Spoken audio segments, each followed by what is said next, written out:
You guys had gone into a large pillared room and encountered a dancing moth woman.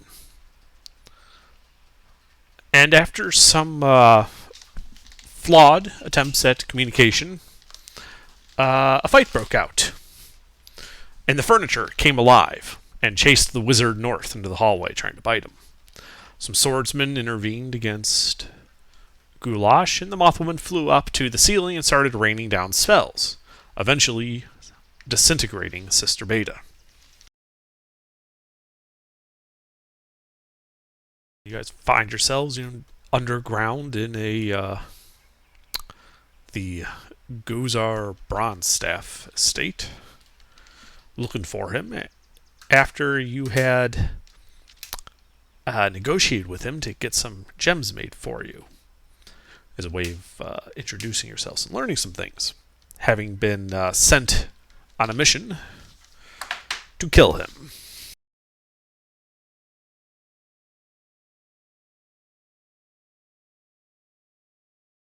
All right, well, Octavius, I don't know where you want to go, but I'm out of everything. I am on the verge of death.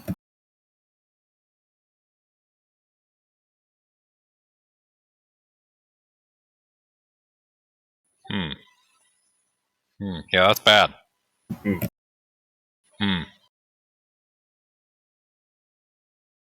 They just go back and forth between the two of them. Yeah, let's get out of here. Okay, do you mean like get out, or do you want to find a? Okay. Yeah, we're gonna want to back up until we encounter a portent of our potential victory. I'm certain allies will become apparent once we leave this current area. Okay. When you said get out, I thought you meant like leave the estate entirely. That might be what we have to do for allies to become apparent. Well, I don't know. I mean, we could find a lot of things down here.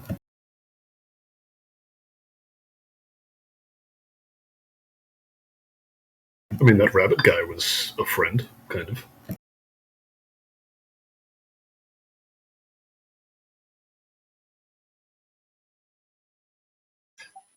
Yeah, that's a good point. Let's back this up and see if we can find an ally. Okay, well, before we do that, I'd like to, I'd really like to go to sleep for the night, but I don't know if it's safe to do that here. I'm guessing it's not.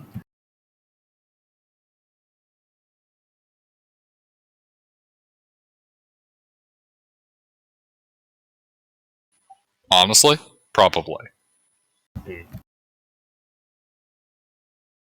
That's why I think we need to, back it up on out of here. Okay. Or at least far enough where we might acquire allies. Yeah. Underdark.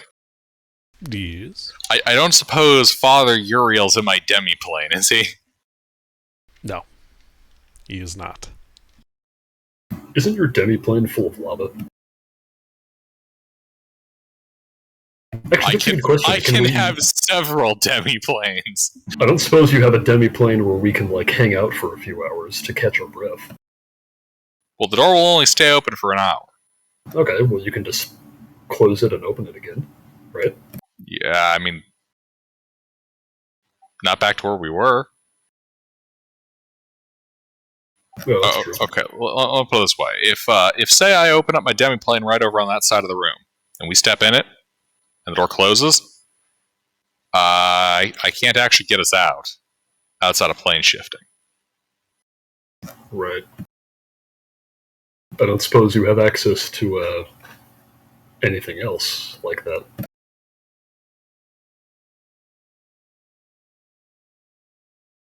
Define like that. I guess not. Look, I can teleport, I can plane shift, I can do all that kind of stuff, but yeah, we're gonna want to exit stage right. All right, lead the way. All right, yeah. Yeah. Octavius and Secundus are going to, we're just gonna make our way out to the teleportation room with those yellow sapphires in hand. Okay. So you guys go north. Mm-hmm. Hang We're a bit to the left. sauntering in.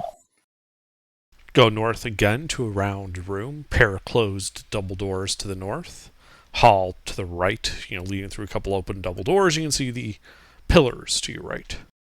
As you turn to face the pillars and start heading that way, you hear from the north a loud kafwoosh sound.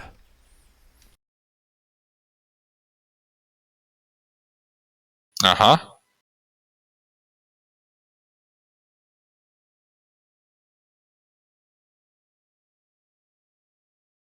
Octavius and Secundus peer around the corner, Scooby-Doo style. There's a closed pair of double doors. It came from behind the doors. How far away? 30 feet. Can two mage hands open the door? You think so, yeah. Then with the power of mage hand, we open the door. Okay. The doors open. As you see a bright light inside that suddenly cuts out, revealing just a 15-foot tall stone ring in a diamond-shaped room. A solitary figure getting up from the floor. Mister, what does your character look like?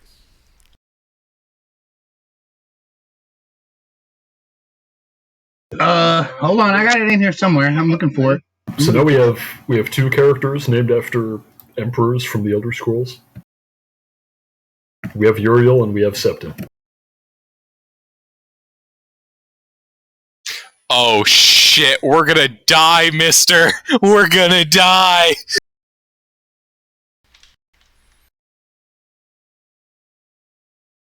I've never killed a man with just my voice before. So you see a man in a gray cloak rising from the ground where it looked like he'd been tossed through a portal of some kind.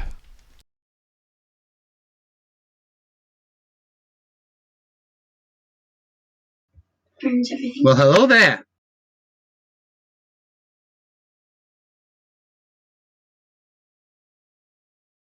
Hello? Yes.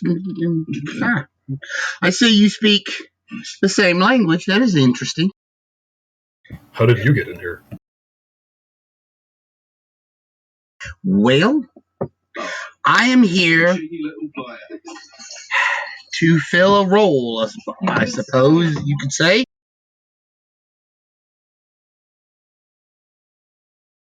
That's not ominous. No.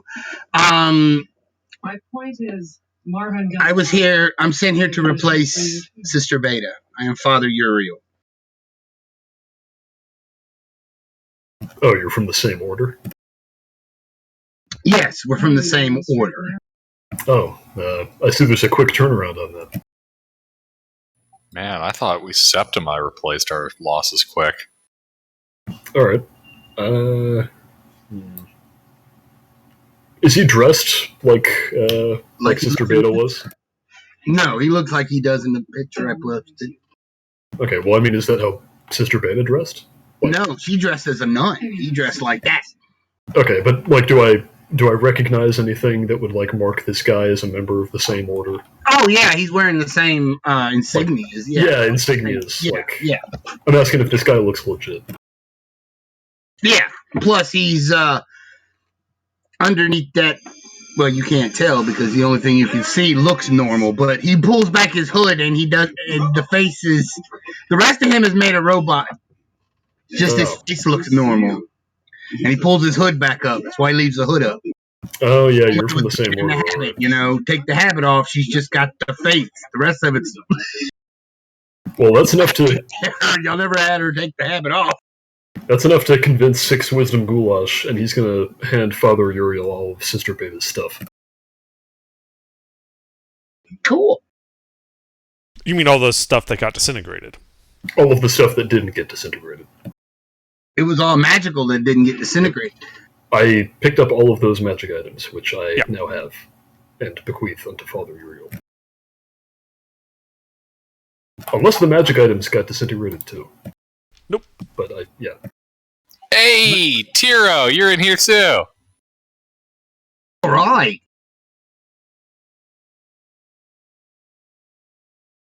Must have been some kind of magic suppression field when I cast Summon Greater Party.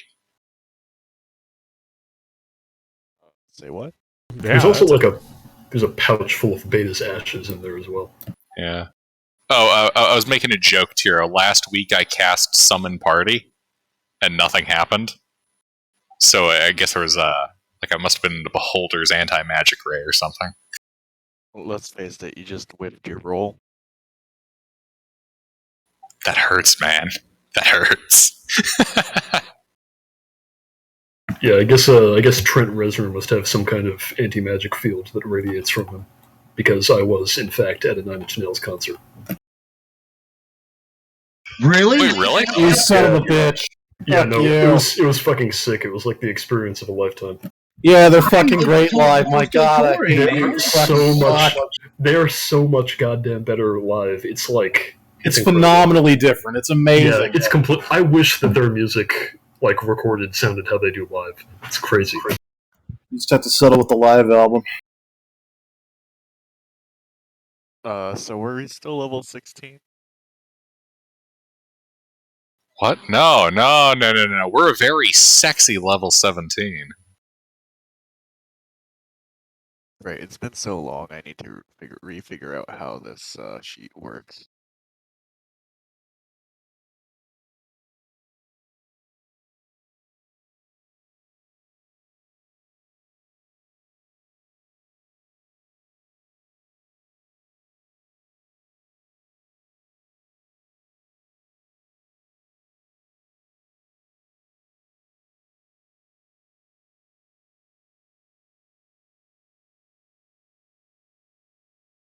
So yeah, you guys are standing in that round room. Father Uriel has joined you from a portal to somewhere else, which has closed behind him. Well, this room looks an awful lot like a dead end. I wonder if we could shelter in here. Ah, but this is... Did you say there were pillars here under? No, Oh, what are the dots on there? just the sides of the ring. This Ah, 15-foot tall sides of the- stone ring.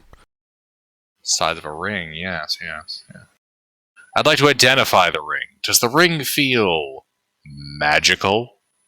It does, in fact, feel magical, and you spend some time doing an identify ritual on it, which tells you that it is a portal to elsewhere. At which point it tells you need to buy the Legend Lore DLC in order to know more. Wait, I have to buy the Legend Lore DLC? You need to use Legend Lore to get any more information than that. So it's a portal to elsewhere, huh? At least there wasn't a damn cat that came out of there. You know? Octavius had Legend Lore. Had? Or, sorry, Arcturus had Legend I Lore. was going to say, and then what? You took an arrow to the forehead? Yeah, and then he became a legend.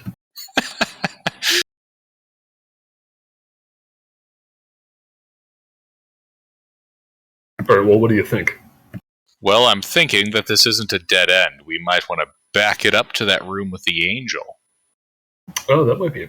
Well, that was like a vestibule between two places, though, wasn't it? Or, no, you're right. That was a dead end, yeah.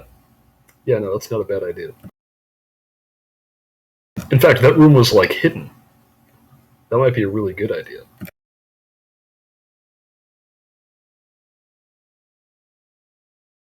Yes, that. Exactly my thinking.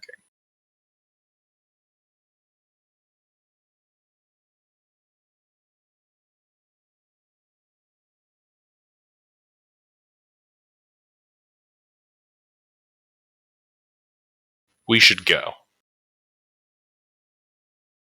All right, I think we begin navigating our way back to that room. Okay. You can easily do so. You have killed all the enemies, so you just walk, into that intersection. To the east is the room with the pillars. To the south, a hallway heading to the southeast. Some light coming from some chandeliers that way. To the north, the mosaic room.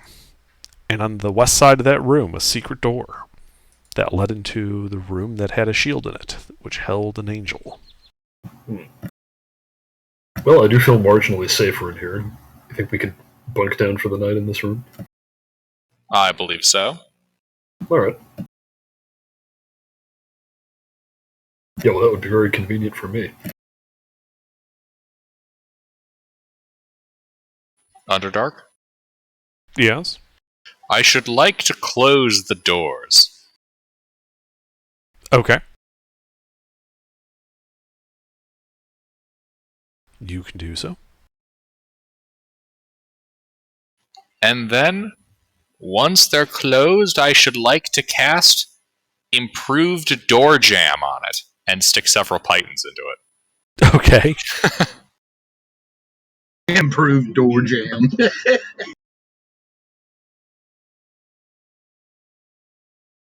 Octavius is obstructing objects.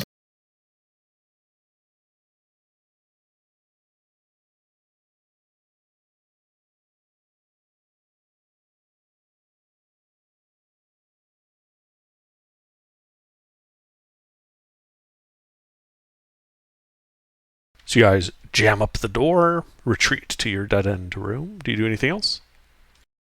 Besides sit around for several hours? No, I don't think so. I set up a machine gun emplacement. Okay. Roll to make a machine gun. What's that roll? It's called Roll a D Fuck You. Is that all caps or lowercase? You know what it is. It's hexadecimal.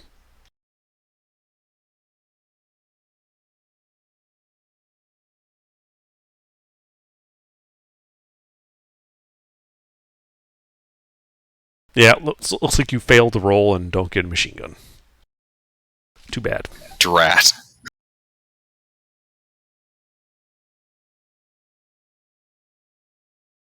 All right, well, I don't...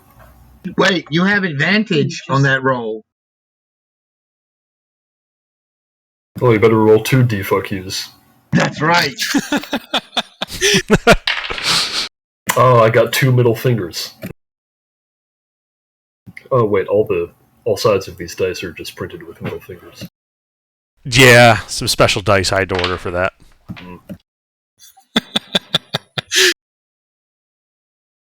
Okay. That would make like a great D&D stock photo, like two D20s where every side is just a middle finger. That would actually be a great image to have access to. My brother-in-law has a D20. The 20 says woohoo, and the 1 says fuck, like with an exclamation point. Nice. Alright, well, Father Uriel, I didn't look super closely at what Beta had, but some of that stuff may require attunement, and you have a few hours now. Indeed.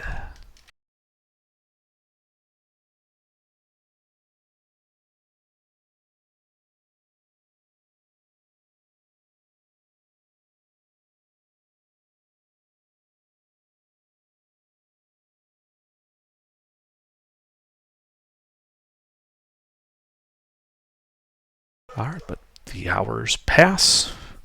You remain undisturbed. Do you guys set a watch, or...? Yes. Yeah, I'll sit up on watch. If somebody can provide a light in some way, then I will do a watch. Yes. And we have 4 people. I propose our watches go in the following sequence.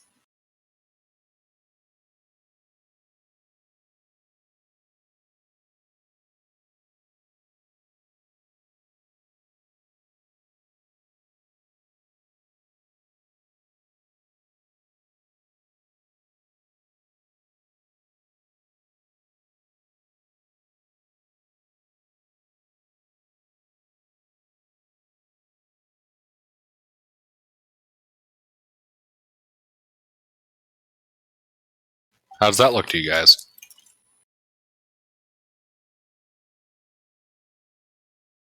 Looks fine to me. Oh yeah, right. We have 5 people because there's 2 of you.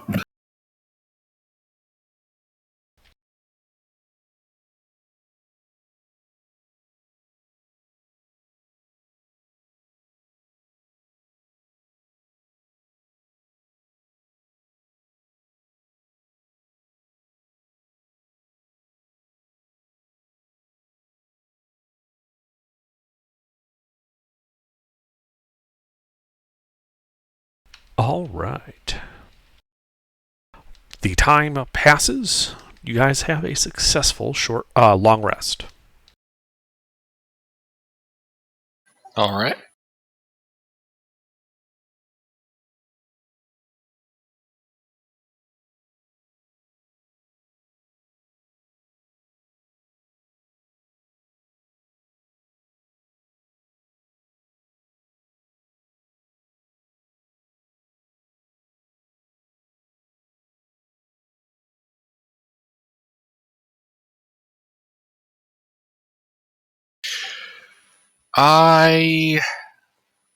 I will start off my day with some daily spell casting.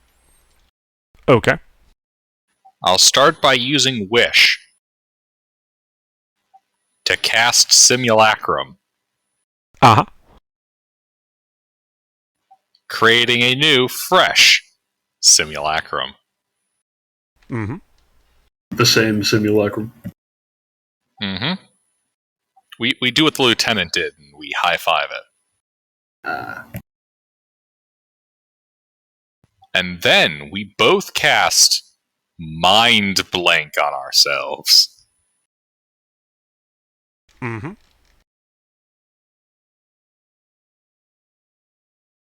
Actually, wait, hold on a second.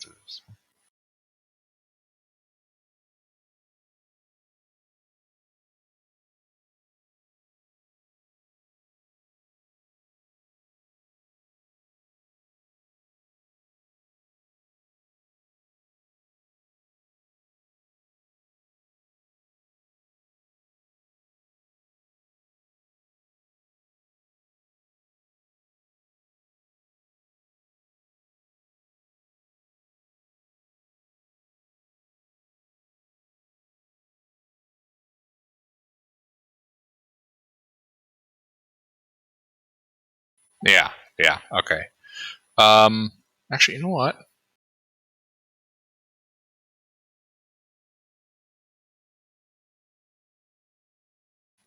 Yeah, we'll go with that, yeah. Alright, well, I am back to full strength and I am ready to commit more violence.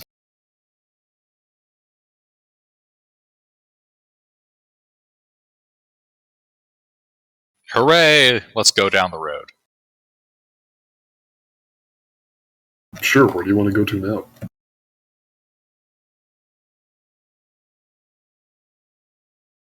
Well, I think we should head back down to that previous passage. Okay. I'm not clear. Where are you going? Back down to where we fought the Moth Lich. Basically where okay. we left off. Yeah. So you undo your barricade, open the door, revealing the intersection.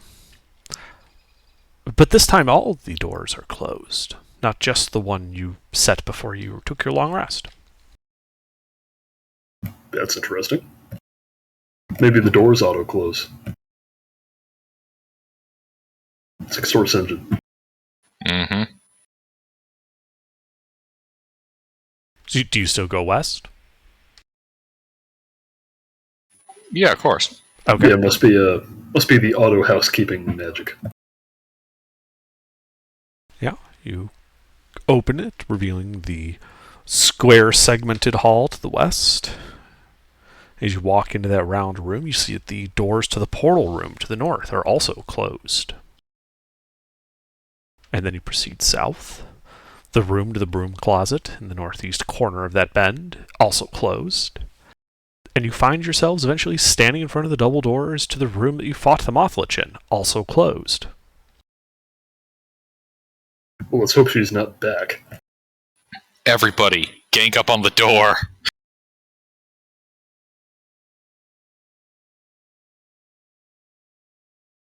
Who wants to open it? I'll do it. Quietly. We'd like to be. I should clarify. When I say we, I mean Octavius and Secundus would like to be right next to Goulash. That way we can protect him with counterspell. Ooh, that's nice.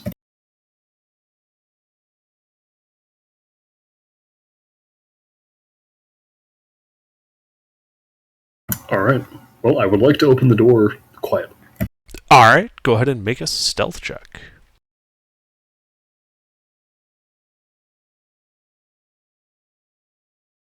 Okay, you start opening that door, and quietly just inching it open. The room looks, it looks like it's been picked up a bit as it swings it wide. And you hear a voice call from inside. Yes, I can see you. Just open the door already. Do I know this voice? No, it is a new voice. Okay, it's not the Mothwoman. Not the Mothwoman. Alright, I open the door the rest of the way. Alright, you open the door the rest of the way. Revealing, standing on the higher up raised section of the floor, a dark-skinned elf. Looks like that. She says, you must be the help. Do please tell me where Arcturia has run off to? Arcturia? Yes, the moth lich that had occupied this room. Perhaps she told you a different name. Well, the last time we saw her was yesterday. We're not sure where she went. So you were that group sleeping in the northern rooms, yes? Yep, that was us. And I presume you are the housekeepers, yeah? Or something? Yeah, that's about right. Well, then, you should know where your masters are. Well, if she's not here, in all likelihood, she's likely gone down the hallway to the south. If you head down this hallway here, take a right, and then a second right at the intersection. Head down that hallway. It should take you to her. Oh yeah, we didn't see her on the way here, so... Go ahead and make a deception check.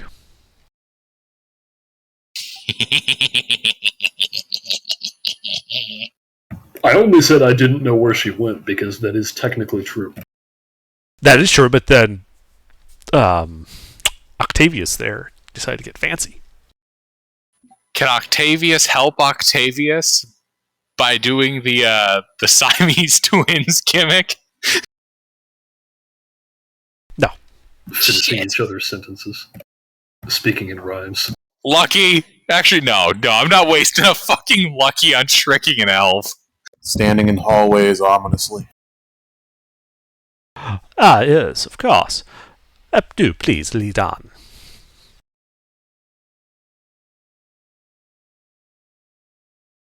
No. I thought not. And you guys should roll initiative.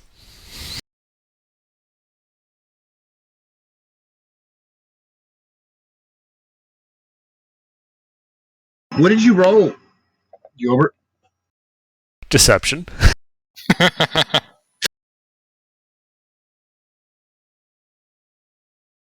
Oh, yowzer. They're moving real proper quick on us.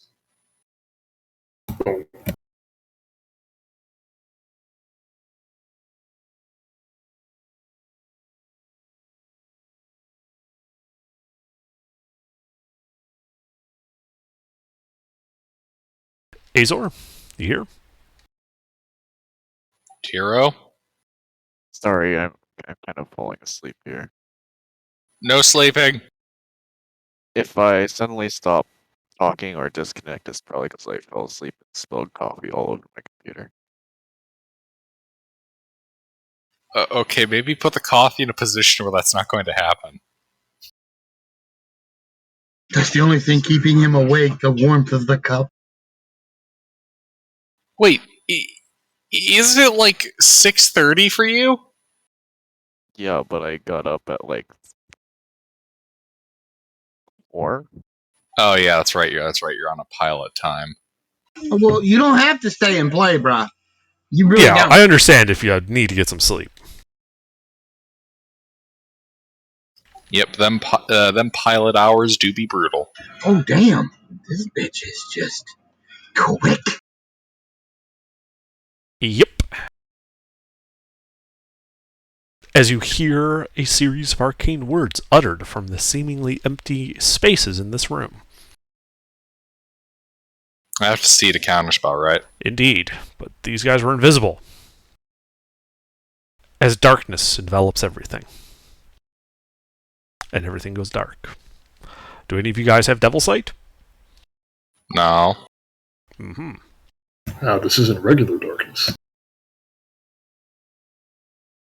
Indeed, it is not. And let's see, that's all they can do. No, actually, that's not all they can do. They will do some things. Let's see, so Goulash and the Octavii, your characters hear movement around them.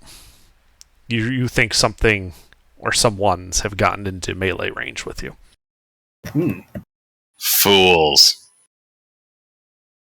And then you hear the drow that you'd been talking to begin casting vocal components for a spell.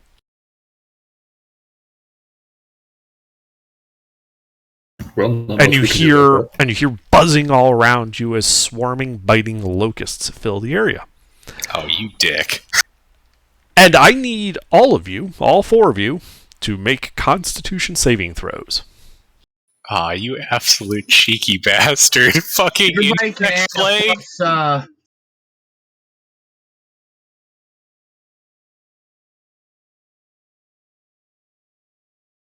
everybody can add a +4 to their rolls. Lucky on the... Ooh. Oh, +4? Cool. Let's see. 18 becomes 22. 13 becomes... 14, 15, 16, What are we 17. rolling? What? Save? You know, I'm gonna lucky that 4 I rolled. It's con. It's Constitution we're rolling? Yeah. Yes, it is. Okay, so I'll take a 21 on a 22.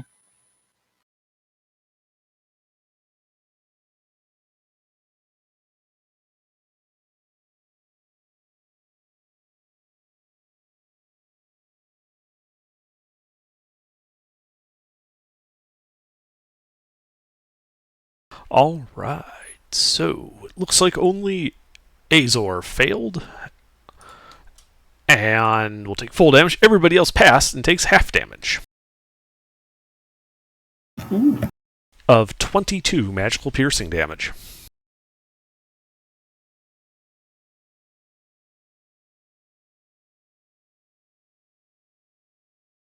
Everybody takes what? 22 piercing damage, except for the people that passed who have that. As swarming, biting locusts fill a 20-foot radius sphere around you guys. And Uriel, it is your turn. You can't see because it is completely dark in here. How big was the room? I saw the room before we came in, right? Yeah, it is 20, 40, 60, 80 feet wide, 40 feet deep. She was standing up on the southern area that has like another little 20-foot jump out area. How tall is it? How high is the ceiling?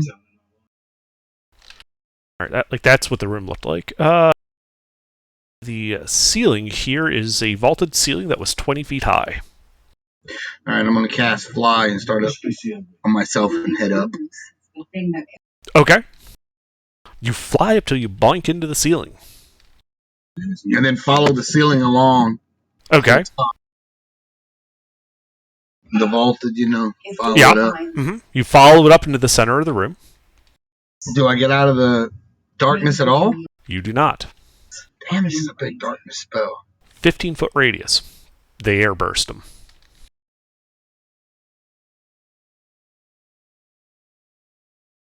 Since I'm in the middle of the room, Uh-huh. I guess I've already done everything, so I am going to cast Sanctuary on myself. Okay. And You cast Sanctuary on yourself, which provokes an automatic attack of opportunity from this woman. That's not right. That's not right. I can't do that. Why I not? cast a leveled spell. Ah, yeah, that's right. You did fly. So I just float up there and hold myself at the top up there, and that's it. Okay.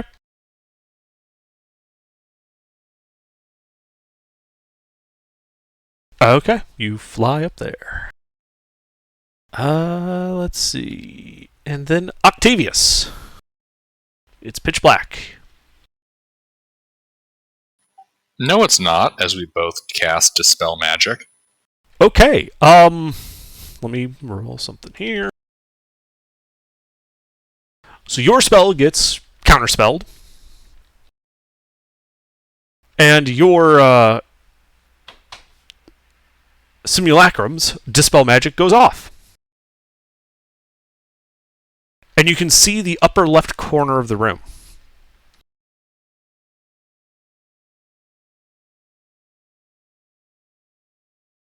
Like the northeastern corner. There are multiple overlapping darkness spells running. Wow. Alright, we're going to fall back. Octavius and Octavius. Okay. Let's see. So you would fall back. You would have seen that there are at least some look to be leather-clad guys with swords in melee with you. You would have cleared up enough to see that. You sure you want to fall back? Let's see. We've used our actions for dispelling of magics. Yeah. Okay. Well, the three of them are going to try to stab your simulacrum. Attack of opportunity. Fools!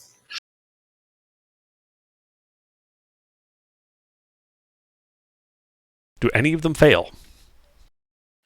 First of all, that guy who rolled a nat 20? Uh-huh. Well, my simulacrum's lucky. Apparently not.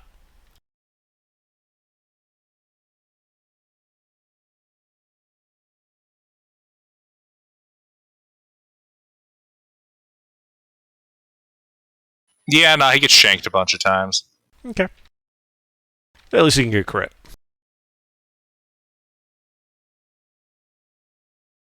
I Besides, mean, he's fulfilling his purpose. so this was supposed to be the last session? I didn't know that. So we waited 2 weeks to end the game? Wow. 51 points of piercing and poison damage. What are you talking about, mister? This isn't the last session. No, I'm just thinking this is a very bad encounter we're in the middle of. Okay, so he got poked, alright. It's not good, it's not optimal, but, it's workable.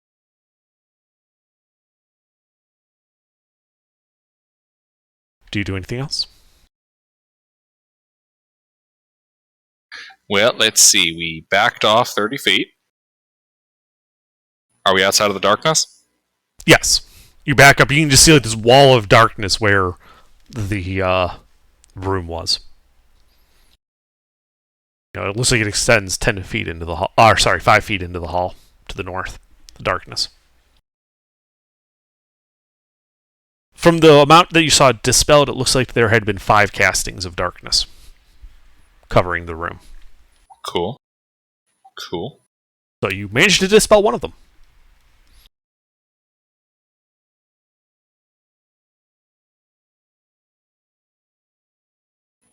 Yeah, that'll be all for now. Okay. Goulash.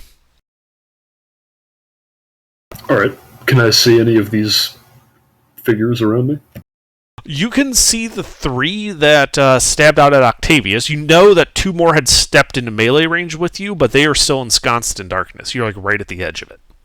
Ah, okay. I don't suppose... If I wanted to make attacks at a flat roll against some of these guys, could I attempt to see them with my tactile vision? Your what vision? My tactile vision. I have no idea what that is. That's when you see things with your hands, by touching them. So you want to... I'm not sure I follow what you're trying to do here against the guys in the darkness. You're trying to grab one of them? Yeah, I guess I'd like to... Yeah, Basically, if you cannot see a target, you always have disadvantage, even if you know exactly where he is. Right. It makes it easy for them to dodge it. So You're unable to adjust like how you're swinging to get like the good edge alignment as they move. would I be able to overcome that if I had them grappled, since they can't move? No, you would not. All right. Well, then there's nothing for it. You can see, like I said, you know there's 5. You know you can see 3 of them. You know there are 2 others in melee that you can't see. Oh, those other ones are in melee with me as well. Well, okay, 2 of those guys are in melee. The ones on the far end of the line, you would have to leave melee with the guys in the darkness to get to them. But there were some of these guys who are... 2 of the guys I you can see. Yes, 2 of the guys that you can see are in melee with you. Oh, okay. All right. In that case, I'm going to attempt to knock one of them over. Okay. These are medium-sized creatures.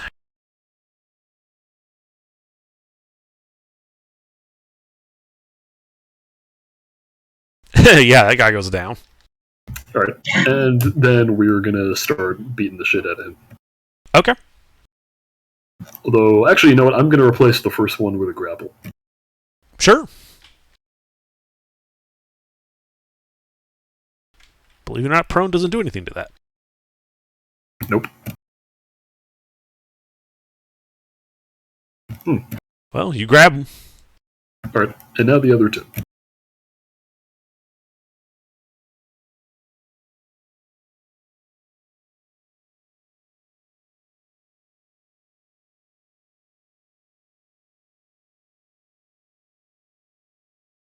As a reaction, he will parry the first one, and so only the 27 hits. Interesting.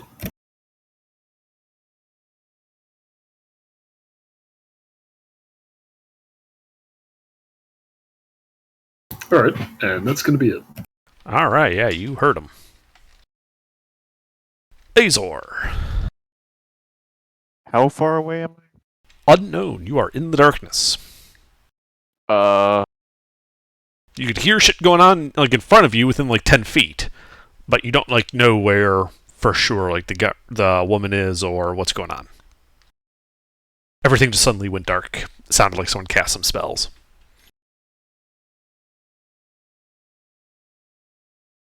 I forgot about the insect plague. I need con saves from Uriel and Goulash.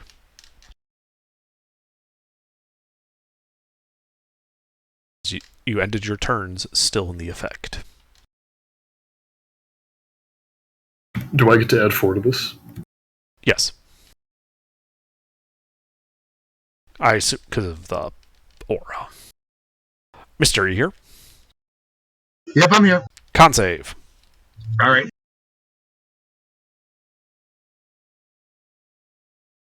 I don't suppose this Paladin Aura does anything to spells. Or is it not that variety of Paladin Aura? No, it just gives you a aura plus to all saves. Alright, so Goulash failed. Uriel passed for another 22 piercing damage. Magical piercing damage. And sorry, Azor, go ahead and continue your turn.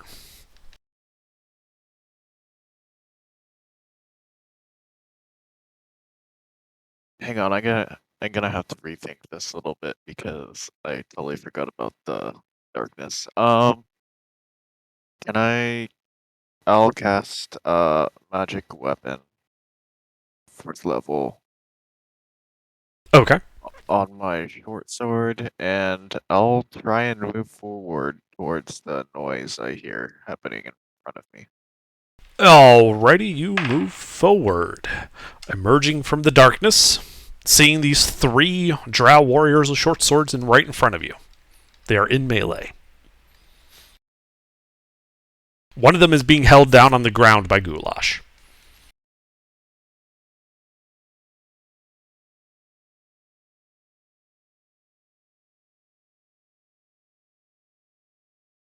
Am I within? Oh, I'm in melee.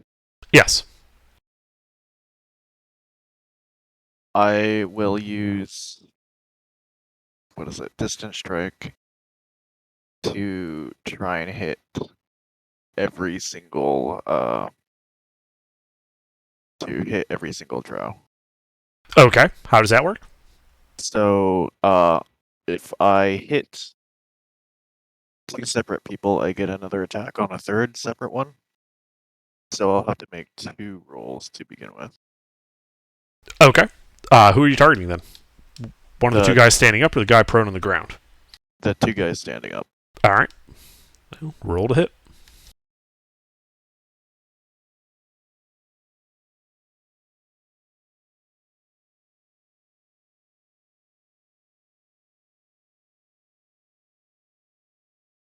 Do hits.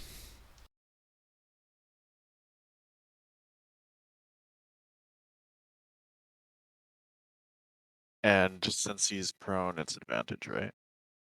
Yes, you have advantage on the prone guy.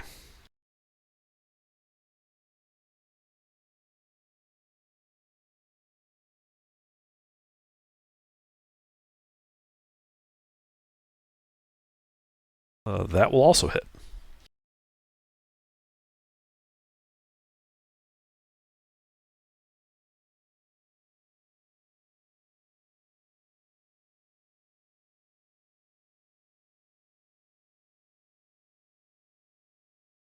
Uh, 7, 9, and 9 for damage. Okay, yeah, you stab some of them.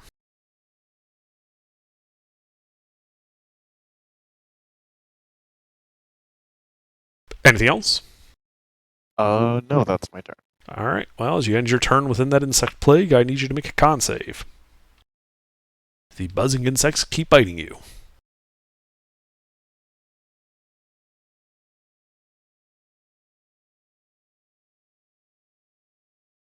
And you take 17 piercing damage.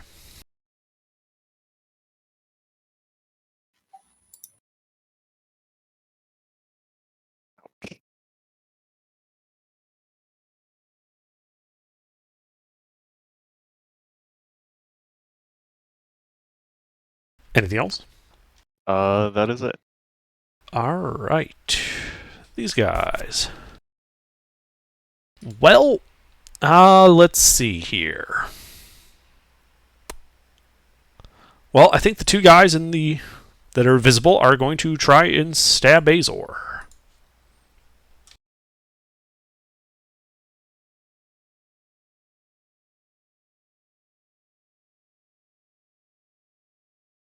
Does a 16 hit Azor? Yes. Okay, so they all hit.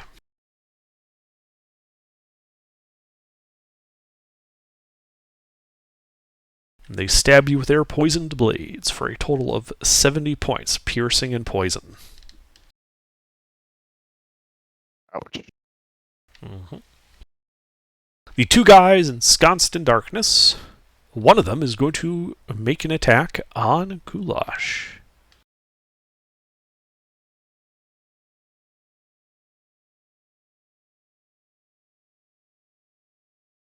This is a time where blind fighting would have been real handy. Does a 22 hit you? They both hit me. Okay. Oh, and Azor, I need 4 concentration saves.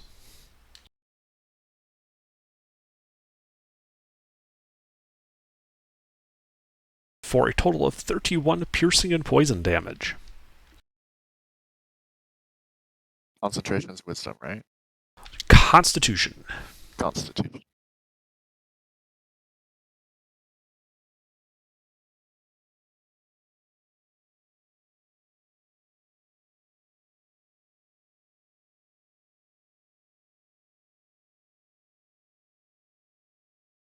Looks like your magic weapon has turned off as you lose concentration from the second hit.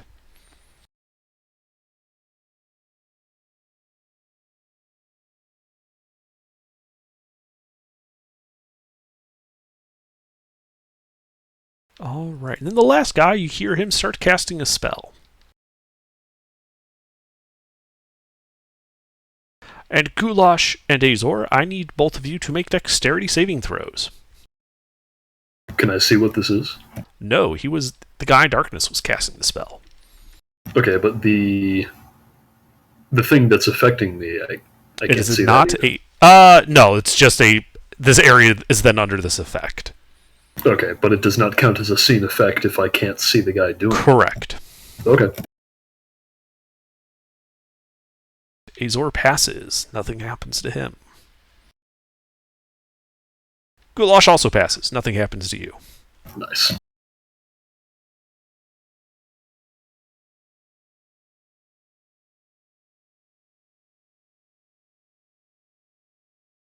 Then you hear the woman begin casting a spell inside the darkness. Octavius, Mm-hmm. I need you to make a charisma saving throw. Oh wait, nope. Sorry, she can't do that. Never mind. I was gonna say she can see me through the darkness. No, she can. Yeah. She's not the one holding on to the darkness. I should have made some Constitution saving throws. Sorry, let me check. I forgot darkness was a concentration spell. I forgot to make these guys make concentration checks when they got hit. No, it's all good. It happens. Yeah, they're fine.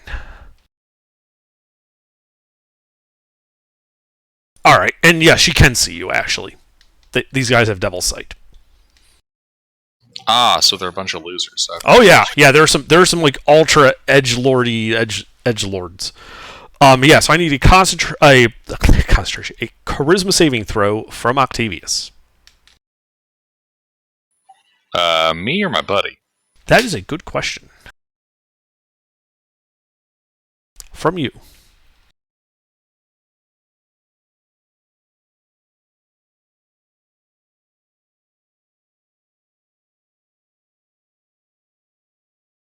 Lucky. You sure? Yeah. Okay.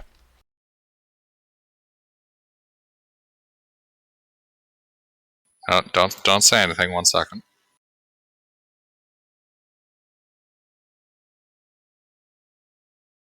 Double check to make sure I don't have any kind of silly wizard bullshit I can use here. They don't really have that much bullshit for stuff like this. I had to check. Had to check.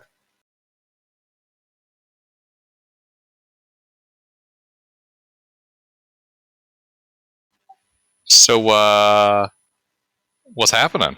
There's this little poot sound, and Octavius disappears. Ah. You have been banished. That's amusing.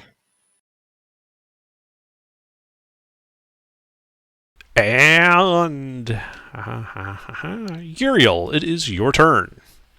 Can I see anything? Nope, it is I utter hear where my darkness. party is.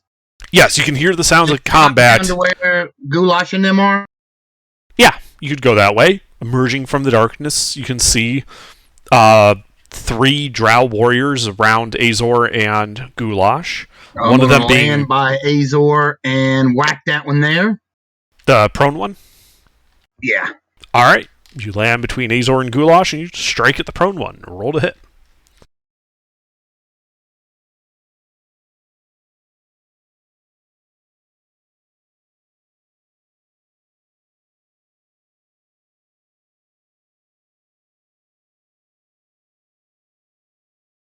Two hits.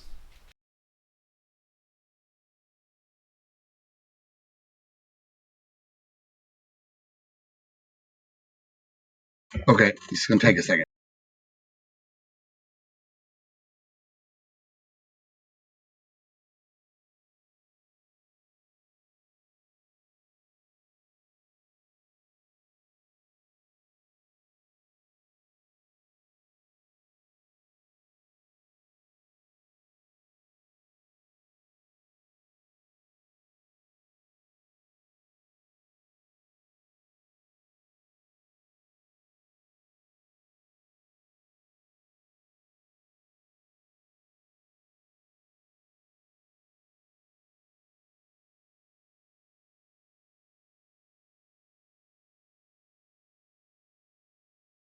Radiant damage. 43 points of radiant. All right, that bloodies him badly. Okay.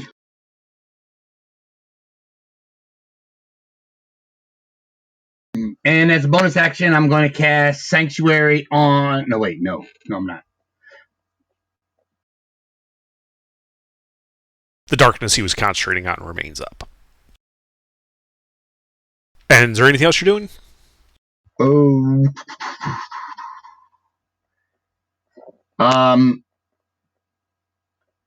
As a bonus action, I'm going to Shield of Faith. No, I'm not going to do that because that would require dropping Fly. No, I don't believe I'm going to do anything. All right, I do believe it is Octavius's turn then. Oh wait, so Mister, you're ending your turn inside the. Nope, that ended. Never mind. Octavius, it is your turn. You are banished, but your simulacrum is still active. What would you like to do? Mm-hmm.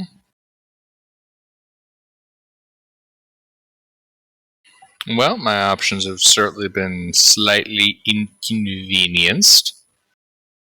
What can I see target-wise? You can see two drow warriors standing, armored in studded leather with a shield and a short sword. One of the three that you can see is prone, being grappled onto the ground by Goulash. That guy does not look well.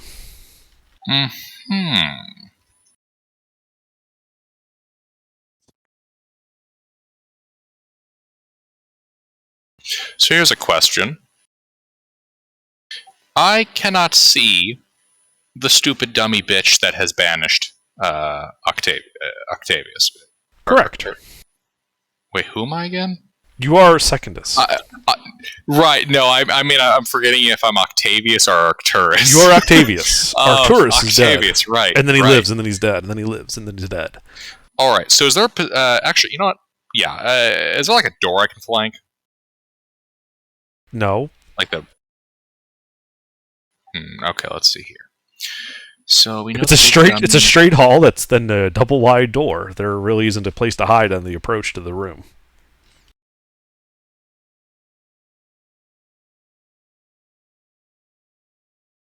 Like, you could be off to the side and have, like, some cover, but you wouldn't be hidden. Right.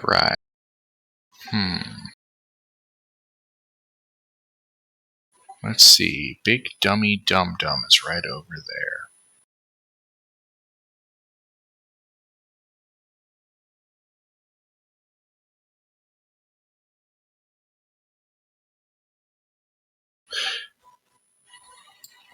You know what? I'm gonna target just that whole fucking space. Okay. And I'm gonna upcast Slow. Alright, well, what level are you casting at? Because she will be counterspelling you. She's doing it at a 3rd level. What are you casting yours at? Big stupid dummy bitch can try to beat a 7th level. Okay. Your slow goes off. Now all them dumb drow motherfuckers better be making some wisdom saves. Indeed. Wisdom save.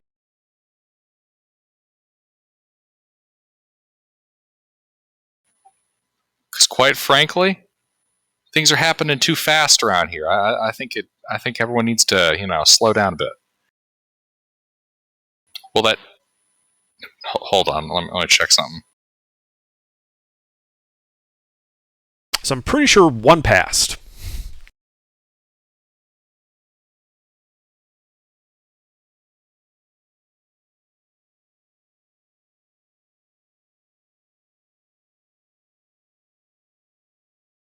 I gotta check the details of luck really quick.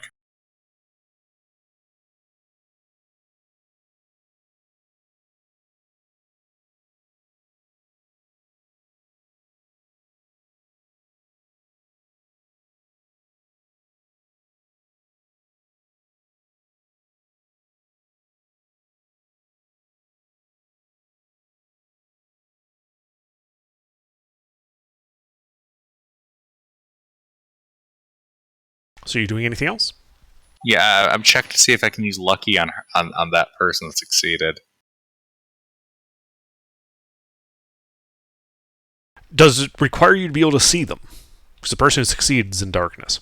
No, there's nothing here about the lucky feat in that. Let's see here. Whenever you make an attack roll and build a It's not looking like it. An attack roll against you.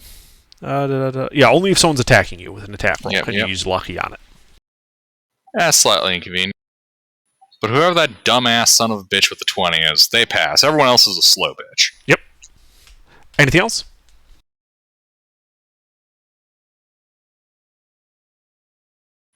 No. Okay.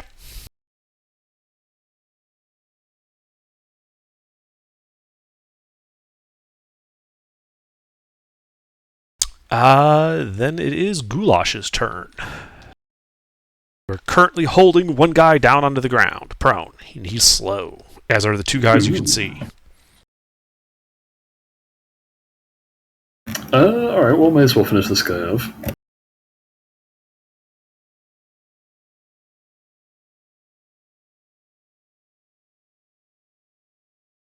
That's one. Okay, that hits. I don't know how bad he is, so... He looks to be near death. Yep.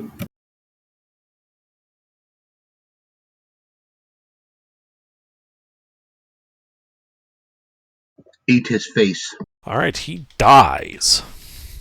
And with his death, some of the eastern wall then becomes visible as his darkness spell fades. Very nice. Does it reveal any more guys? No, this is... I had to overlap some of them a bit deep field to cover the whole room. That was one of the deep field ones off to the left. Your character's left. So you can see the whole left wall now. Are any of these slowed ones visible to me? Two of the slowed ones are visible to you. They are also in melee with Azor. One of them is in melee with Uriel. Oh, okay. Well, I'm going to make my... You'd have to move over there. You'd have to move to them to get in melee. But there are still other guys in melee with me. Yeah, they're in the right-hand side of you. In the darkness, there are two guys.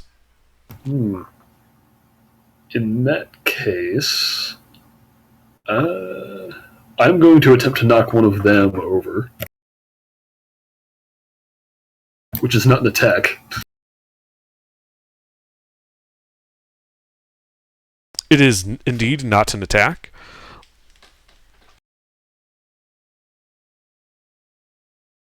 Go ahead and make your athletics check. Alright.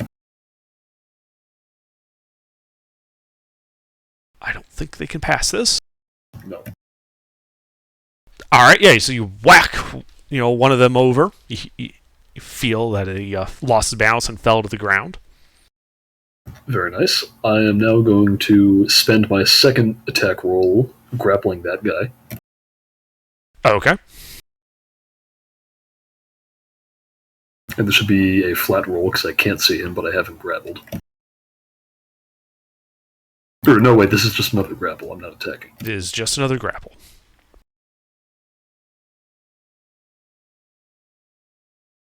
Also, I cannot believe you double nat 20'd and I still beat you. Right? Alright, you have that guy grappled.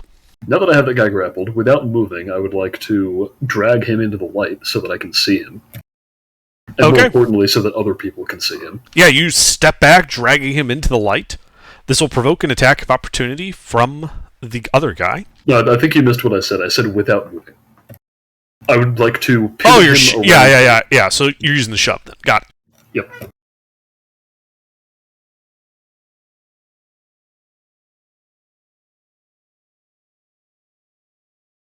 Well, you have to beat 13 then with your athletics. Do-si-do. Which I don't think you can fail. Well, Out to your partner. If I already have him grappled, can I not just expend movement to move him to a different side of myself? That requires you to move. This is a shove action. Alright.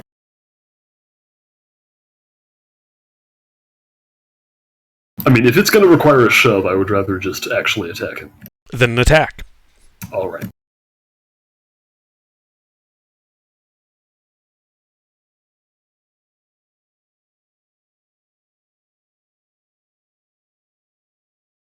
There we go.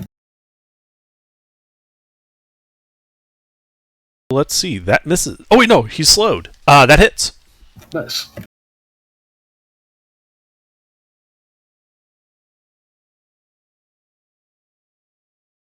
There we go.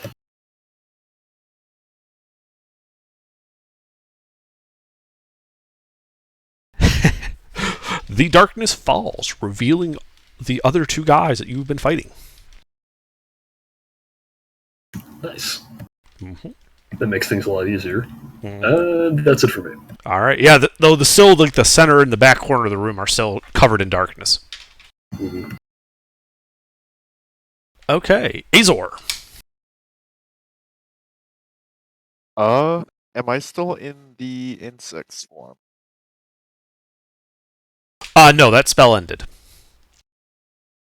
You are in melee, though, with two of these guys. Though they are both slowed.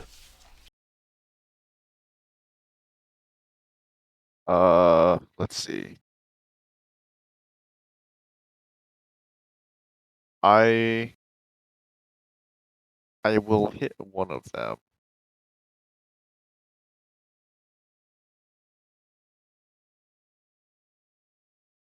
Okay. Roll to hit.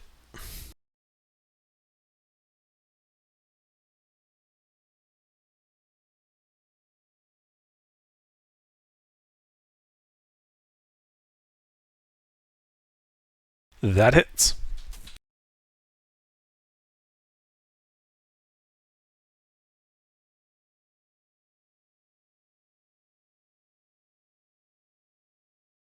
And he has to make a DC 15 Constitution saving against poison.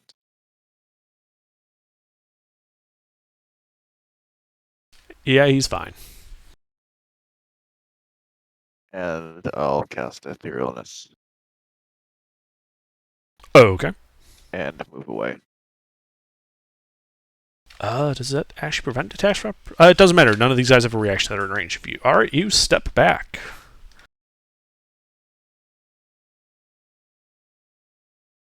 Anything else? That's it. Okay, these guys. Let's see, you stepped back. So that guy no longer has anyone in melee with him. So one of these guys is going to use his hand crossbow and take a shot at the simulacrum.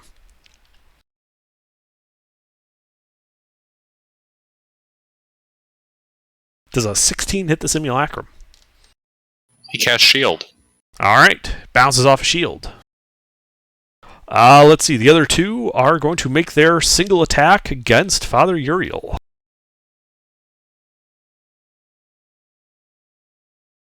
Does, Uriel, what is your AC? 23. So one hit. So, yes, one hit.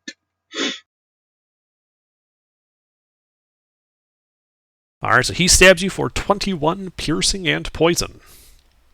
Okay. Okay, that's those two guys. That guy.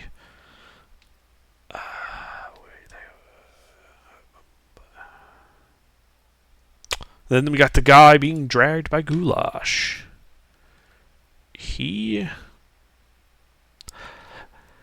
Well, he's going to try and stab Goulash. You can do that. From, like, super disadvantage, I think. Yes, does a 17 hit you? No. Alright. And then the guy that isn't slowed is going to try and stab you. Twice. Wow, you guys got players tonight. That's good. Mm-hmm. There's a 22 at Goulash. Yep, they both hit. That is a total of 29, mixture of piercing and poison. That's even split. The 66 is the poison. Ah, okay. I meant, like, between the two attacks, but I got you. Yeah. I mean, they're roughly averaging Yeah, out. it's the same attack twice. Yes. He stabs you twice with this poison short sword. Okay, let's see. 3, 7, 3. Does it matter? Do you need the attack separate? No, you separated the damage. That's fine. Okay. And then let's see. 8, 11, 14. It's 18 poison. The rest is piercing. Alrighty. Let's see. This girl. The reason I care about witches, about how much damage each attack does, is because I have a reaction to reduce damage, but it's only for one attack. Got it. Okay. And neither of these did enough damage for it to be worth it. But if it were one attack, it would be more than worth it. Mm-hmm. Now let's see. She is a smart cookie, relatively speaking. She is going to cast a spell and is going to cast Dispel Magic on Secondus. Ooh. Because what is the duration of Simulacrum? Until dispelled. Indeed. I have to roll for that. She will have to roll for that. Can he see her? No, she's still in the darkness. She's a big dummy poo-poo butt and cannot dispel the awesomeness that is Septimus. Apparently not! That is hilarious.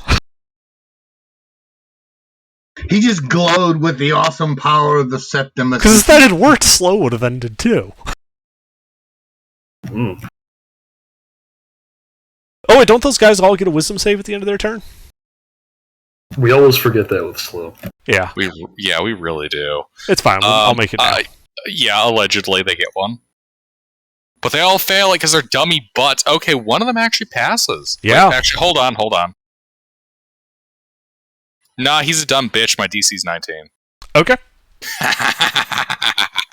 Uriel, it is your turn.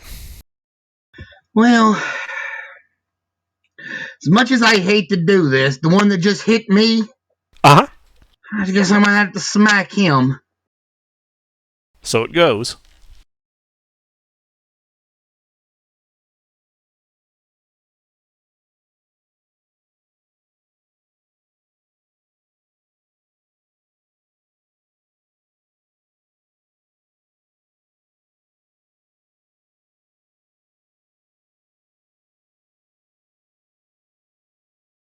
One hit.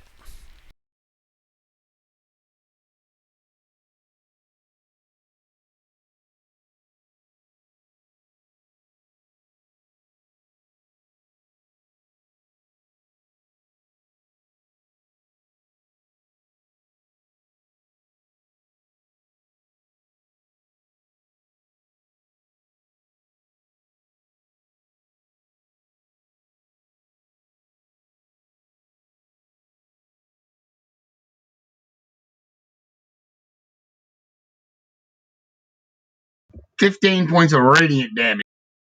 All right. Yeah, that hurts him. Anything else? Yeah, I think I am going to cast a spell as a bonus action. Okay. What spell? Let me just make sure what it is.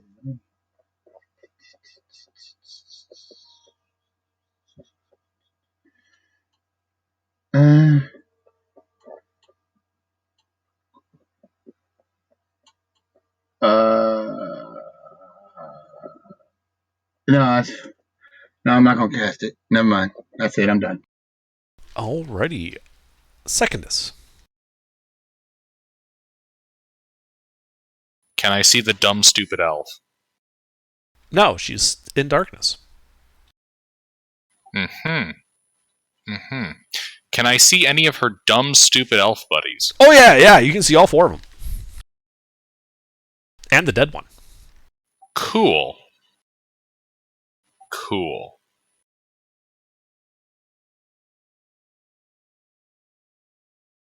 You know, Fireball is a great spell.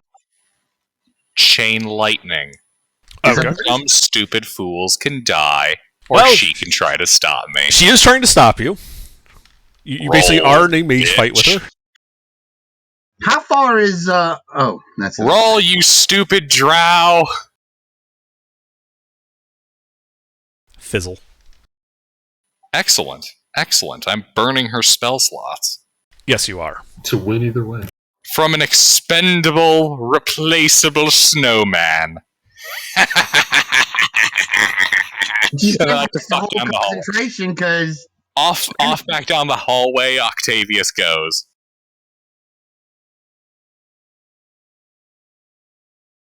Like, he's just leaving. He's holding on to slow and he's leaving. So he's backing up. Yep. All right, you go 30 feet. You're at the end of the hallway where it starts to turn. Anything else? How far does that put me from the cloud? You are 90 feet from the cloud. Octavius Secundus is going to make sure that he's gonna like shake his ass at the wizard. An Okay. extra taunt. Uh-huh. You know, make a fart noise. In general, just be a rude dick. Mm-hmm. Mm-hmm. Mm-hmm.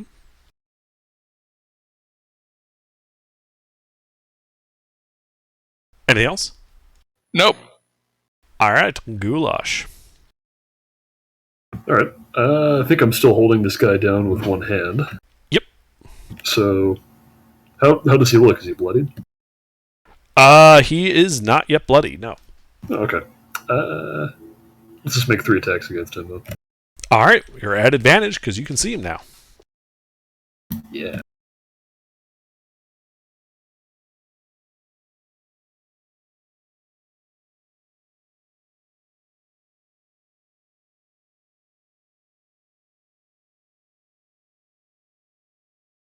It looks like 2 hits, and I'm guessing he's going to try to parry one of those. He is slowed and has no reaction to parry with, so it's just 2 hits. Oh. And I don't hit on a 15 even with slow. Even with slow. With slow, his AC is 16. Yep.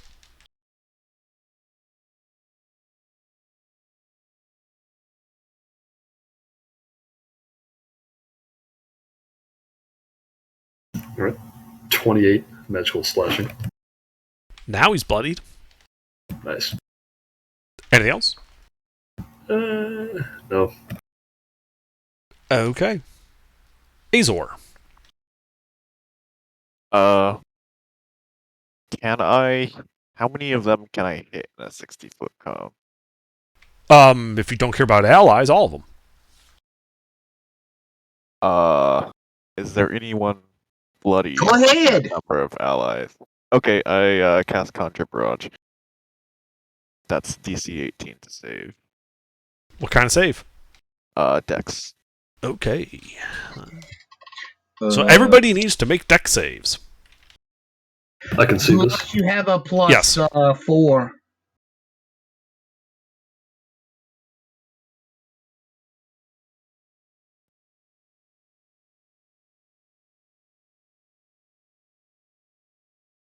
Underdark, do I need to make a deck save? I failed. No, of course not. You need to make 2 dex saves. Fucking look at that shit.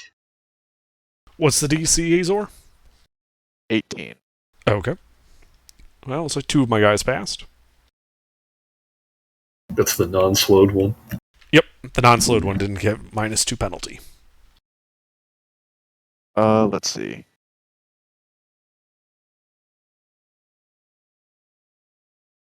Two hits.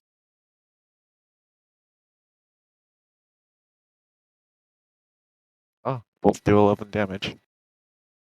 What? That's not how Conjure Barrage works. Isn't it? No, it's a 60-foot cone. Everybody needs to make a save. 3d8 on a failed save, half as much on a successful one. So, we'll just use Said the... hit twice. So it's an 11. Yeah, I don't know why he said it hit twice. It doesn't work that way. So it looks like Uriel and 2 of my guys will take the full 11. Everybody else takes 5. Except for no, me, who takes none. Oh, sorry, I read that. I did that wrong. I was rolling individually for everyone. Well, that's fine. It's cool, bro. That is cool as cucumbers. Well, you rolled 11 twice. Yeah, that is as cool as a cucumber. That does not bother me.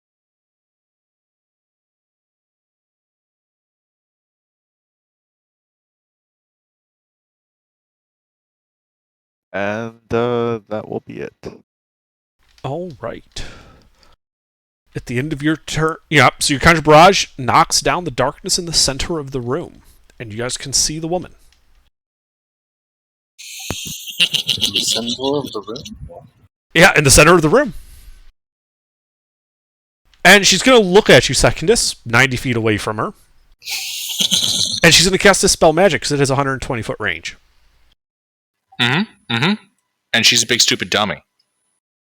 And your snowman does not melt. Because she's a big stupid dummy. Uh-huh.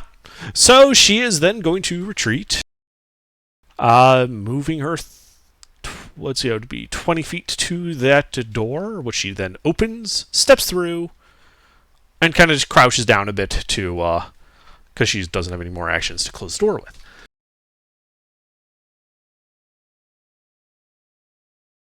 These guys, I did them out of order, doesn't matter. Let's see here.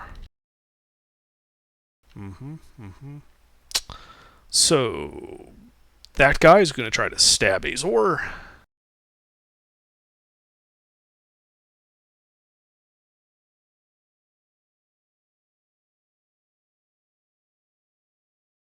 He misses. Two of them try to stab Uriel. 24 set? I shield. No. Alright.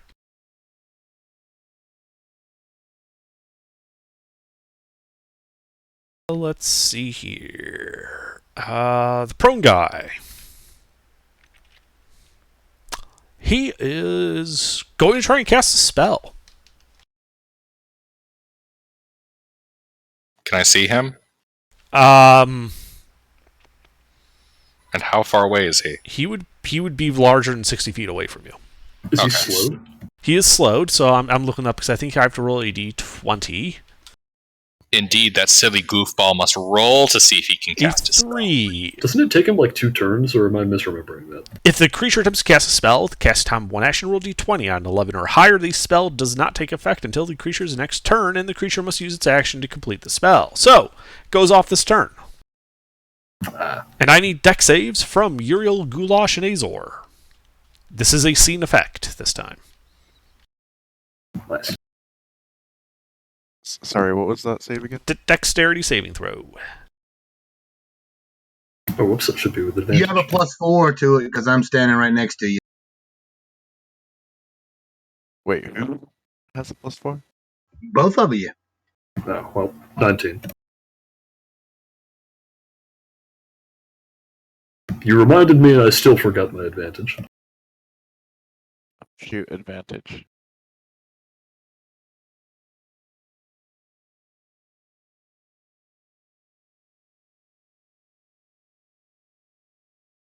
Well, you all passed and nothing happens.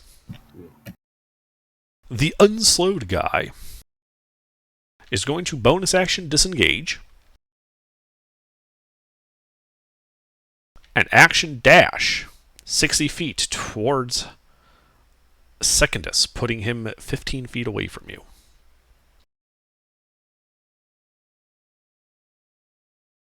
You didn't need to do that, I already used my reaction. This is the Not that he knew that. unslowed guy? Say again? Yes, this is the not slowed guy.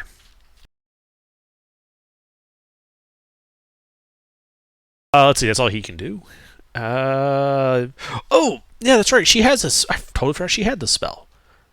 She is going to cast Spiritual Weapon. And she's going to use it to try and stab Goulash.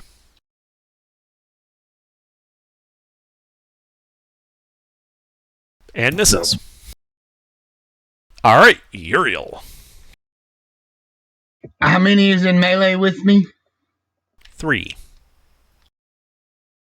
Okay. But they're all slowed, right? Yes, they are all slowed in melee with you. Okay. Okay, cool. So the one that's running towards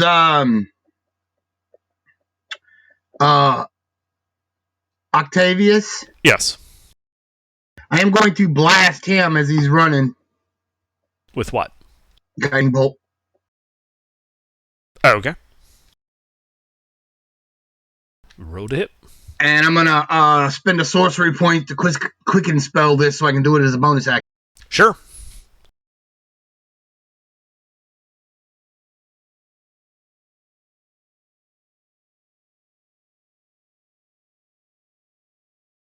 Damn, I missed. Yep. Unfortunate. All right. Well, then I'm gonna turn and how far is he? He is 60 feet from you. He dashed last round.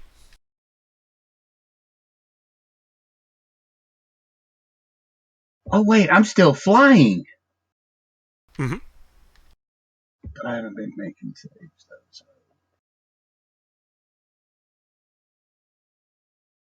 So I'm just gonna dash over there on my action 60 feet to the unslowed guy.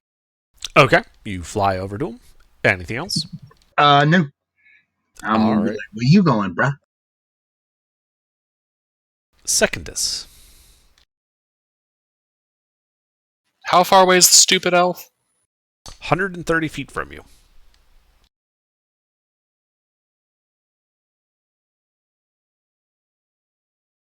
Mm-hmm. How far is the one running to him? 15 feet.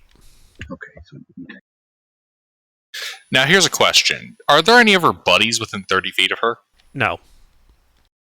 you could hit those three out there by what's call it. And how close is the dumbass running up to me? 15 feet.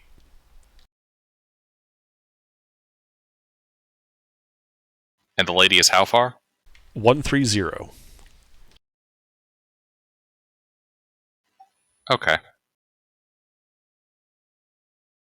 So, I am going to walk up to and past the stupid elf running at me. If I can walk around him, I'll walk around him. He's running up the center, so you're going to be getting an attack of opportunity no matter what you do. That's fine. Okay. He can do as he will. Well, he does it. Wait, Lucky. you're right up there towards us? What? Does a 19 hit you? I purposely Yes. came up here to keep Okay. him from hitting you. All right, he hits you for 17, a mixture of piercing and poison damage. Mm-hmm. Make a concentration check. Oh, I intend to. That was the whole thing they wanted to ruin your flow spell.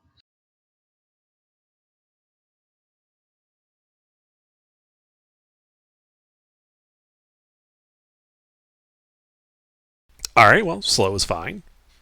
How far are you going forward? So, full movement speed. All right, so that's 30 feet. Now, how many of these drow are up and functional? There are 4 combat capable drow, like the melee guys. Mm-hmm. And how are they looking? 2 of them are bloodied. One of the bloodied ones is currently being held prone by a goulash. The other 2 are simply injured. The woman does not appear to have been harmed. Isn't she hiding in a closet? No, she opened the door to the south that leads to that curving hallway, and she's crouched down next to that door, getting some cover but not hidden. Well, let's start off then.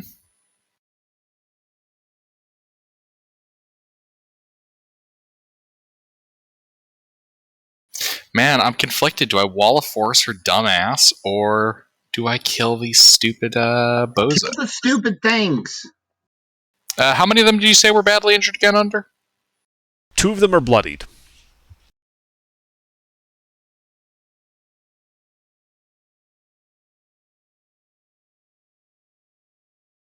Yeah, I'll electrocute the stupid bozos. Chain lightning. Okay. Well, you're 100 feet from her, so she can't counterspell you. So, is that a save or just auto damage? I can't remember. It's a save. They make deck saves. Okay. They're slowed. They are slowed. Well, 3 of them are slowed. Well, the other one is behind him. Yeah, are you targeting that one with Chain Lightning as well? Well, yeah, I'm targeting all 4 of them. Right. Chain Lightning can bounce around like that. Oh, okay. Okay. One passed.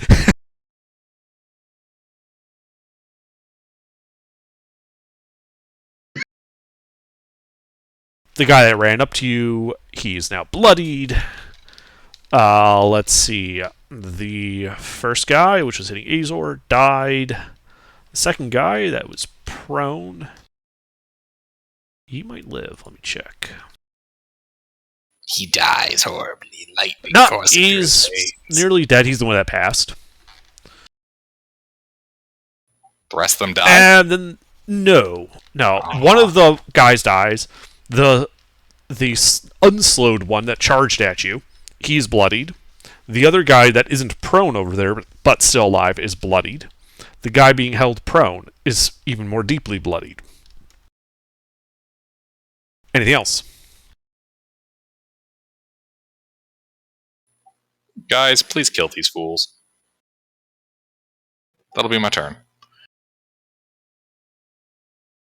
Okay. Goulash. Alright. I've still got the guy pinned on the floor. Yes, he's badly bloodied. Alright.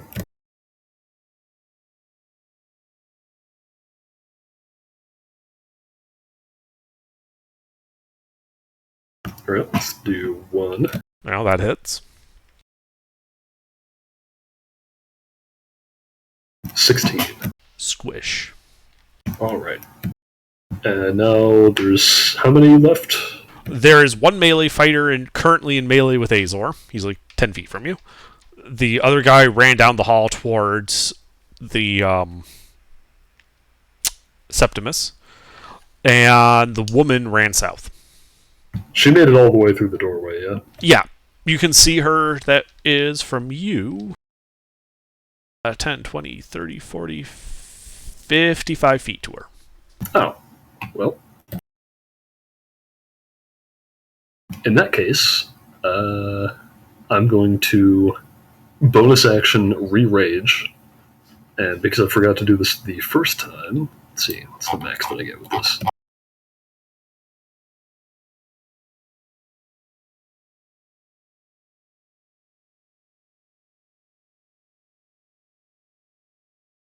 Ah, nice. It's up to 5. So, let's see, they can all see me. Hazor, Uriel, myself. And is only one Octavius here, or are they both here? Only the Septimus. The Secondus is here. The other guy got banished and is still banished. Okay. Then, in addition to myself and all of my allies that I can see, I will also pick one of the melee... Actually, no, I won't do that. Fuck that. Yeah, so just 4. What are you doing? I am using Call of the Hunt. That gives them the free D6 once per round. Ah, nice. Yep. And it also gives me temp HP. Uh-huh. Yeah, that's why I like to use it on as many people as possible. And Fair because I raged, my rage is also a bonus action dash at this level, which lets me get all the way over there without using my action that I no longer have. And So sorry, to be clear, you're dashing up to her, the woman? so it's not a dash, it just lets me move up to my movement speed. Okay. So yes, I am dashing up to the woman. Yep. Alright. You are in melee with her. Why don't you just kill the other guy? You can handle it. And with my first attack, I'm going to try to grapple her. Okay. She's medium, right? Yes. Alright.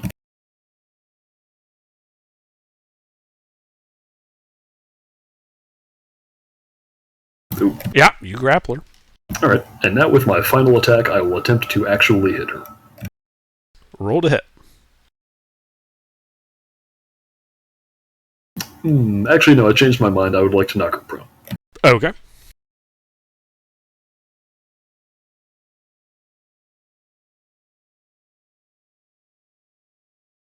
There we go. And that is all of my attacks, which I did not use to attack. And yeah, that's everything. Okay.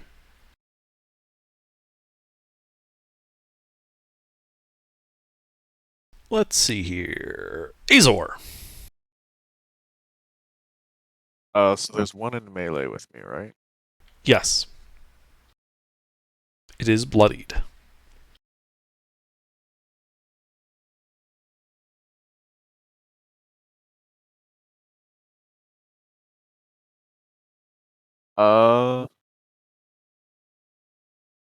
I will try and stab him. Alright, roll to hit. And if you hit, your first attack of the round gets a bonus d6.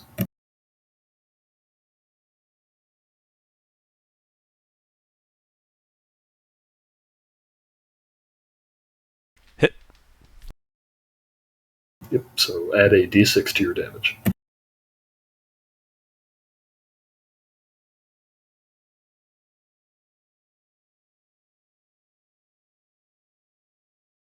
For a total of 10.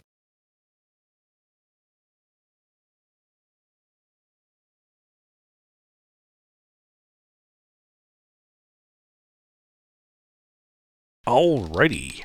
He is looking to be on the verge of death. Anything else? That is it. Alright. These guys. Well, that guy's going to try to stab you back.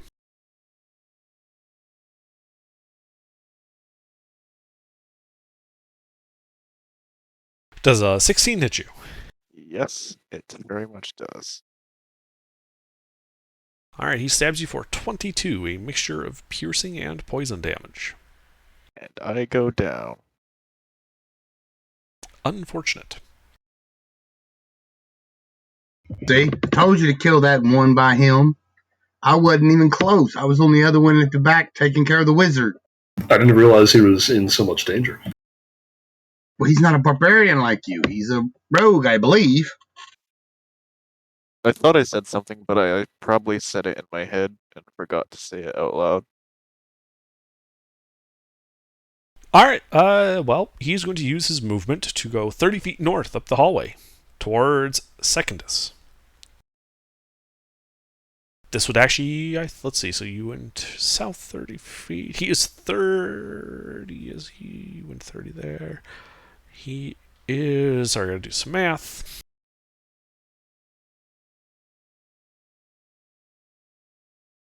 He is 15 feet in front of you, Octavius. The other guy... Who is? The guy that just stabbed Azor unconscious. Okay. He charged at you. He's 15 feet away.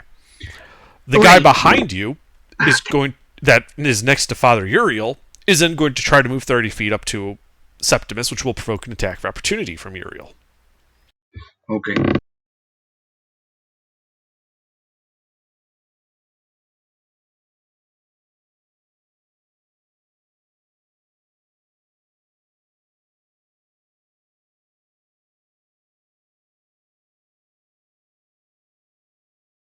That hits.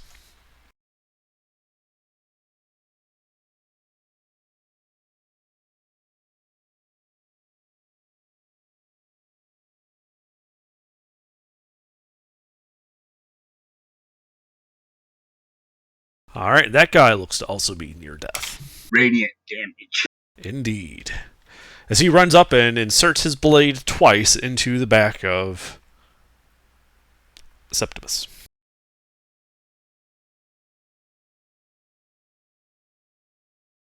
Does a 25 hit you? I don't think a 13 will. 25 hits. Does a 13? Just to be clear.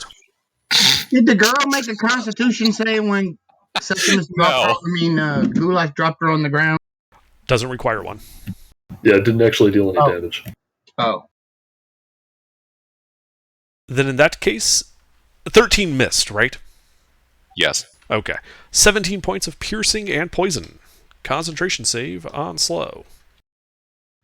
I am going to divine intervention, channel divinity as with my reaction. I am going to rebuke the violent. As a reaction, after a creature within 30 feet attacks and damages another, I can rebuke it. It takes the same damage, but it is dealt at radiant damage with a wisdom save to have it. Oh, that's hilarious. All right. So this guy runs up, shanks Septimus, and then explodes. Because that's enough to kill him.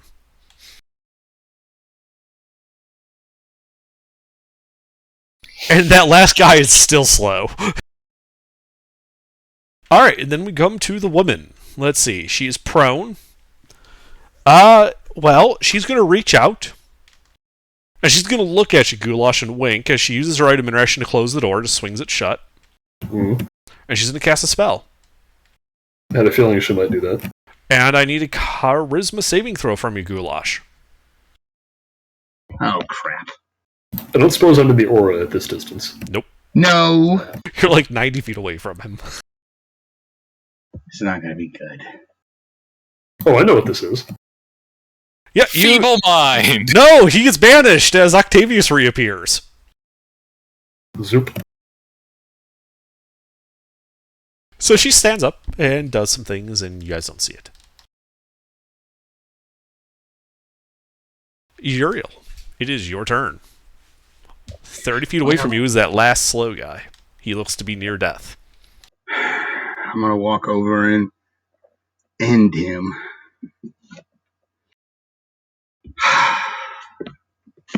Uriel looks kind of bad to walk over and hit this guy. He looks like he's just real despondent to do this.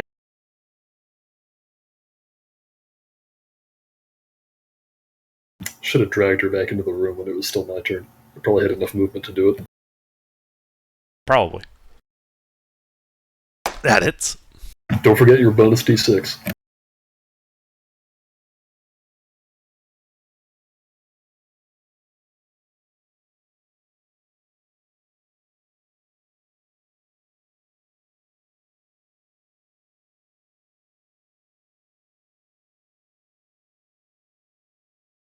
He has been smote and is dead.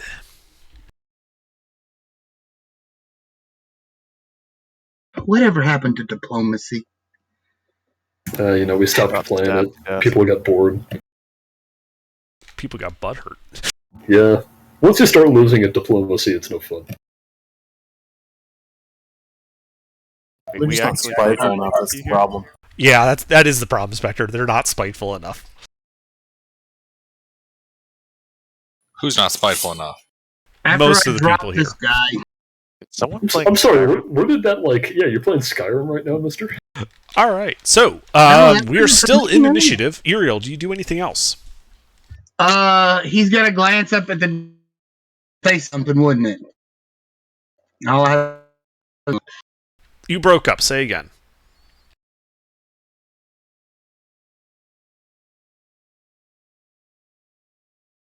said it would it be an action to say anything, a bonus action to say something, like communicate with the woman behind the thing. No, you can just yell out. I'm gonna yell out for her, trying to make a persuasion on her to surrender peacefully and let us end this killing. Is what I'm gonna say. Okay. It is not possible to succeed at that type of check with her. Okay. Not in the position she's at where she has a clear line of escape at this point. Oh, okay. I got that. She's in the other way, so. Yeah, she closed the door. She banished the guy that was holding him. She has no reason to listen to your diplomatic efforts to get her to surrender. Good try, but ultimately just not possible for you to succeed at that yet. Okay. Anything else? No, I'm done. All right. Octavius, and you are back. Did I hear there's a slow prone guy? No, there was a formerly slow guy and currently a corpse. Oh, And your simulacrum is covered in head to toe in gore. what is there precisely? There are 5 dead drow. And a closed door. Well, to the south, the doors are still closed. What are the doors made out of? They appear to be made out of wood. Hey guys, which way did she go? She went through those doors. Yeah, which one? I point to the door she went through. Which is the west door. Alright. Who's closer to the door, me or Secondus? Actually, you are. Alright. What's Secondus's distance to the door? Let's see, you are... Let me just check here. 10, 20, 30, 40, 50, 60, 70, 80... 90. You are 100 feet. Secondus is 110. He's almost back to where you were when you got banished. Alright, I'd like Secondus to obliterate the door with a firebolt. Okay.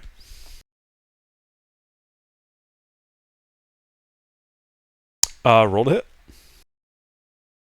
And also advance 30 feet forward. Sure.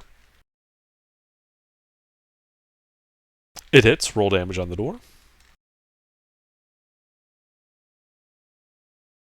The door explodes in a flamey blast, revealing what looks to be a curving hallway to the south. I will dash forward. Okay. That's what, 60 feet? Mm-hmm. So you're like 40 feet from the door.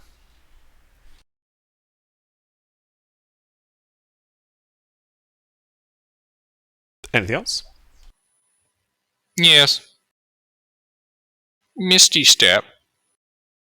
Okay.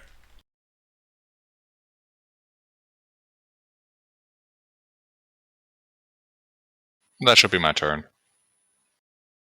Okay. So that puts you 10 feet from the door. Goulash. Oh, you are banished. Azor is unconscious. Death save. One failure. Uriel. I'm going to reach down and cure wounds, Azor. All right, roll it.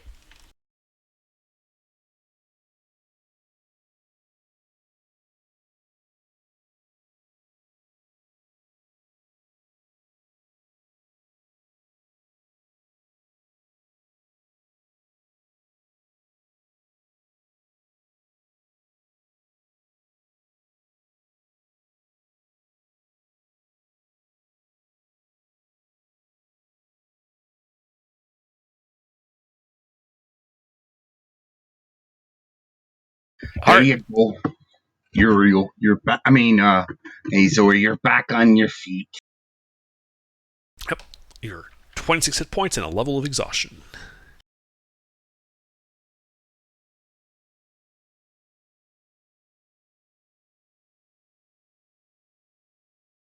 How are you doing? Are you still... Well, I'm alive.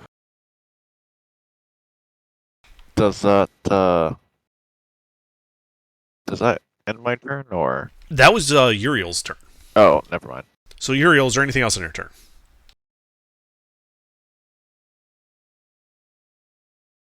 No, that's it. All right. That's it. Yeah, that's it. Octavius. Yeah? It's your turn. Oh, shit. Okay, that came quicker than anticipated. Well, the only person is Height. We don't know where she's at, and it's just the three of us. Yep. Wait, just the three of us? Well, Goulash has been banished. We have to find her to get banished. Oh, fuck. Yeah, no, I'm sorry. I had a dumbass moment there. Alright, so Secondus is going to Misty Step and dash. So total of 90 feet. Okay. And- This tunnel curves, so there isn't a whole lot of line of sight here. Uh-huh. And I'm gonna run up along with him. Start with my own 30 feet. Okay. So you... Are you bringing the clone behind you, or the? Yes, I'm clone bringing the stay? clone behind All me. right, so you Misty Step 30 feet into this hall and begin running around the corner. No. I move around the corner. The clone is Misty stepping and then dashing. Like I want the clone to catch up to me, Ah, okay. and then we go together around the corner. All right. Then you guys go. You do that and then you guys go together around that corner, which is 60 feet from the door. You see more curving tunnel ahead, as it seems to just kind of curve back and forth. And as you do so, you notice that the walls appear to be moving, like the inside of a snake. Right. And I need Octavius and Septimus to both make dexterity saving throws. Oh shit, they got swallowed by some shit. Abyss cast a portal and they ran into it. That would have been a great idea. Cast gate. Gate. And then just hide and make it look like it's the tunnel. They just Looney Tunes their asses into it. She's been using these high level spells to run Lucky. stupidly into that door. It was a definite gate. She isn't that high level. That would have been a great idea. I'll have to remember that. So a 5 and a 14.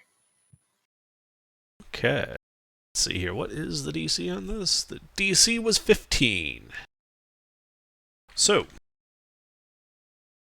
both of you are knocked prone. Oop, nope, wrong die.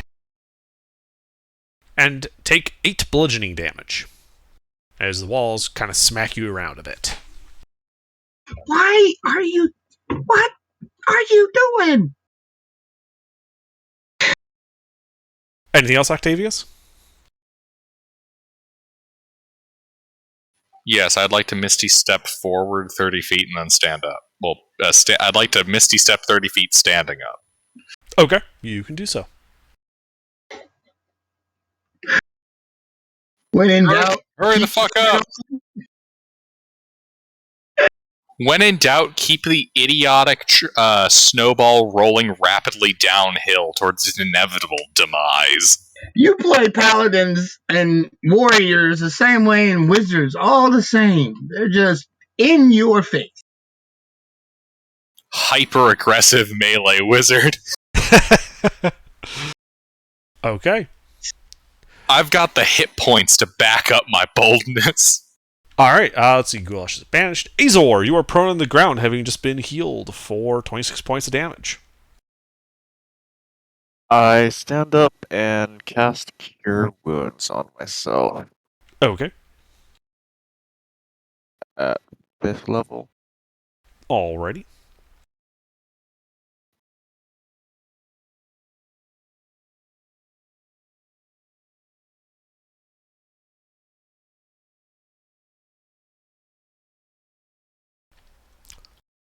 Well, you heal. And then I start moving down the hallway. I saw the people disappear down. Alright, you get 15 feet closer to it. And that will be my turn. Alrighty.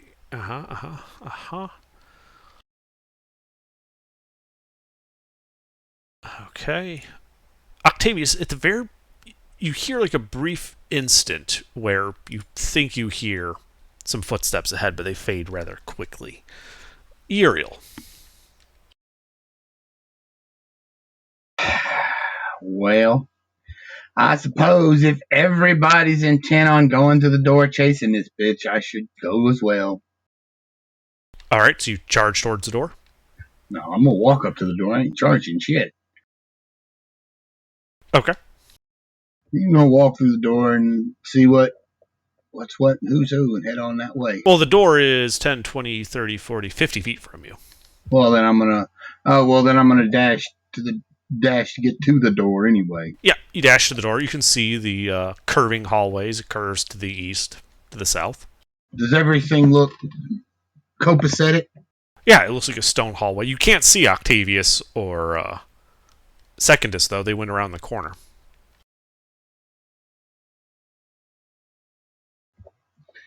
All right, I'm gonna start following, I guess. Okay. I'm gonna wait on Hazor. I'm gonna wait on Hazor at the door. Alrighty. Octavius. All right, under. So this thing is moving like a snake. It's all wiggly and wobbly and things are bouncing around? Yes. All right. Can Secondus see me? Yes. He's All close right. to see you. Well, we're going to get silly up in here. Secondus is going to cast Otiluk's Resilient Sphere on me. Okay. And I'm going to throw myself in this hamster ball down the hallway. All right, you guys begin Dashing. Yep, you guys been careening this hamster ball down the hallway, bouncing off the walls, ka-ting, ka-ting, ka-ting, down the curving hall. Going on. Whole time I'm going to be shouting, "Get back here, you shit heel!" Mm-hmm. Yeah, and so you move 70 feet.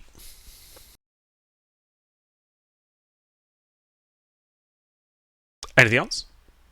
Yeah, Secondus is going to try to keep pace with this silly bullshit. Okay, is he in his own hamster ball? No, he's holding concentration on my hamster ball. So he's outside the hamster ball. Yes. All right, well, he will need to make a dex save to avoid getting bounced around by this undulating hallway. You didn't think this one through there. No, I thought it through. Okay. At the end of his turn, he takes 2 bludgeoning damage and gets knocked prone. Mm-hmm. Concentration check. He can't fail it. Okay, fair enough. I have a +9. Okay.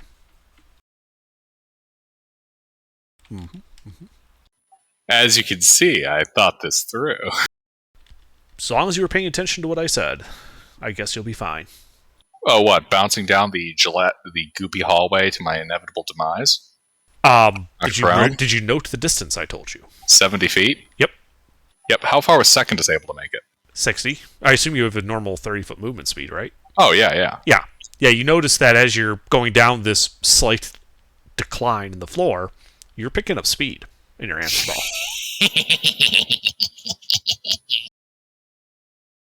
Even sounds like a evil hamster. All right. Azor? I just continue running down the hallway, I guess. Well, you're in the room. You said you got like 15 feet closer, so you could move. If you dash, you could get past Uriel and into the hall like 20 feet. I'll do that. All right. You're not quite at the first bend, and not at the point where the walls begin undulating, so you're fine. Why do you just running blindly into this room? Because someone ran in front of me, In right? the distance, Octavius, what's your passive perception?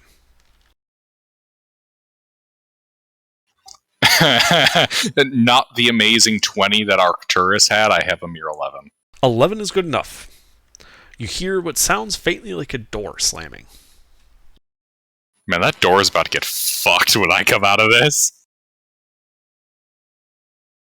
And Out of curiosity, like, how loud did it sound? unclear, because you don't know how far away it was. Fair enough.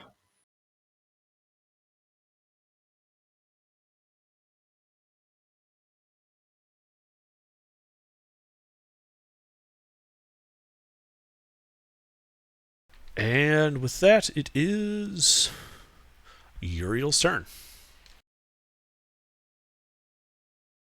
Yeah, I'm back. I don't suppose I've been unbanished. You have not.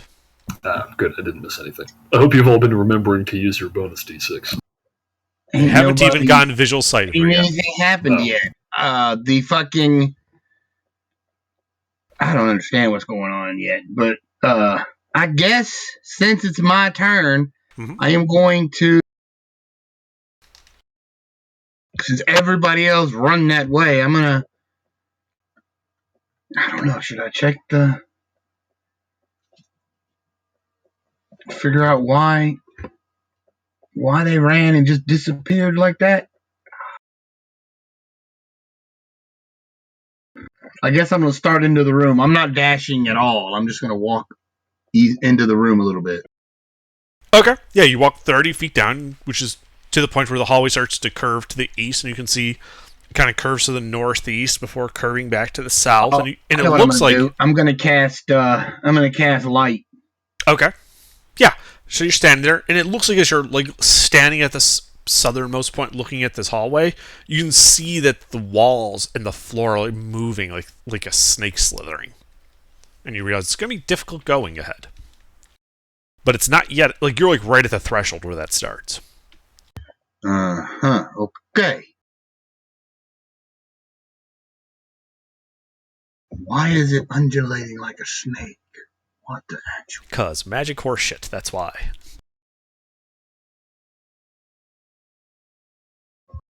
Anything else on your turn? I've already cast light, so I believe I'm done. Yeah, I'm done. All right, Octavius. Do you continue your careening in your hamster ball? Oh, absolutely. All right, you careen down, picking up more and more speed. So you come around a tight bend and realize you were going really fast. And I need you to make a strength saving throw or lose control.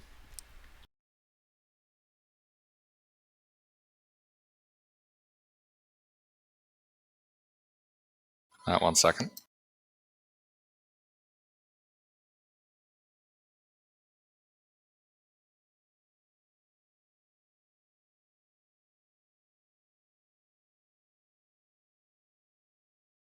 A strength saving throw, you say?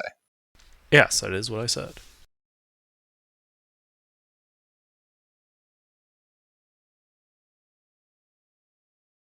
All right. So you know, like how like when like somebody on the inside of a ball loses their footing when the ball's going real fast, they start getting like held against the outside of the ball as it just keeps rolling down a hill. That's what you're doing right now. Yeah, he just turns into like a blur of Octavius colors just going around the outside. Yep. Let's see here. Do.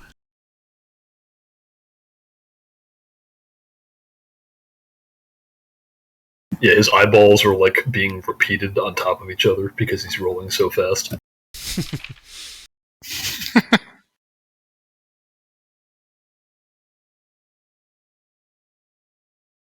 Hit a curve, and now I'm like spinning around the outside as well. Yep.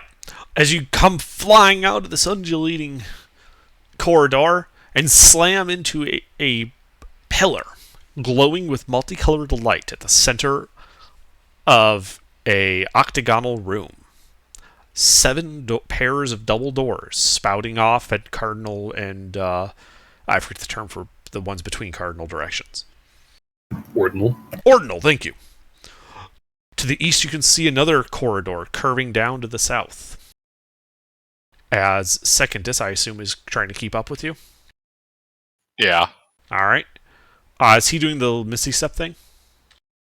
Or is he just dashing? Yeah, he's gonna run. Okay. He doesn't have the knowledge for enough Misty Steps to make that worthwhile in the long term. All right, so he ends his turn still inside the undulating tunnel. Deck save. He's close to the end of it, but he's not quite there yet.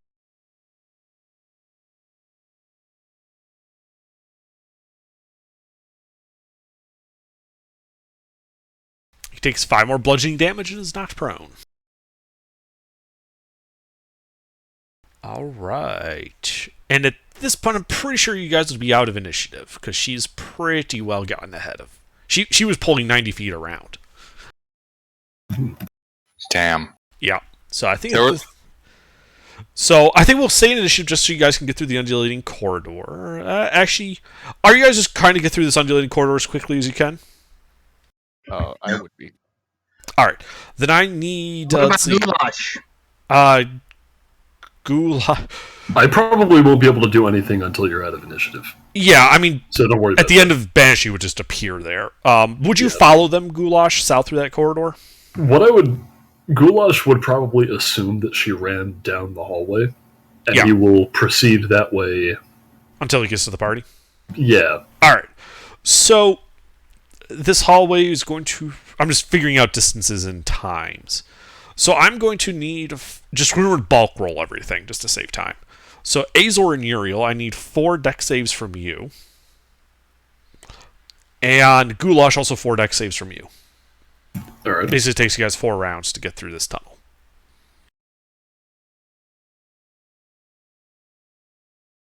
Don't forget Azor. Am I in the aura when I'm going through Sorry, the tunnel? what was that? No, they're ahead of you. All right. Don't forget to add my aura to that. For Azor, yes. What is your aura? +4.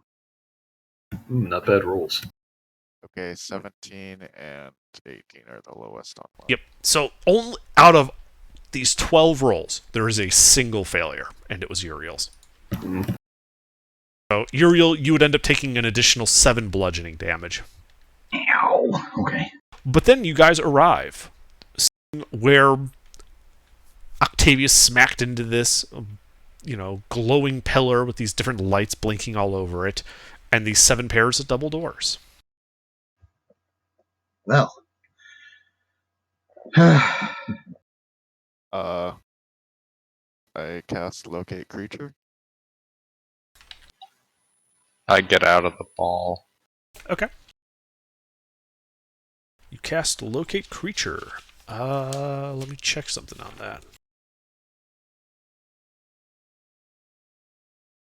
Who are you trying to locate? The elf that ran away.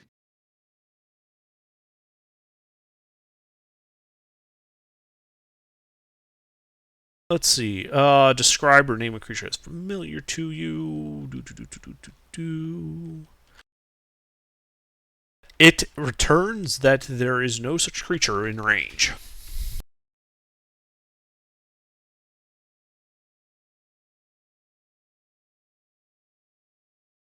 So they must be more than 1,000 feet away. Can I use Detect Portal? Let me look at the wording for that.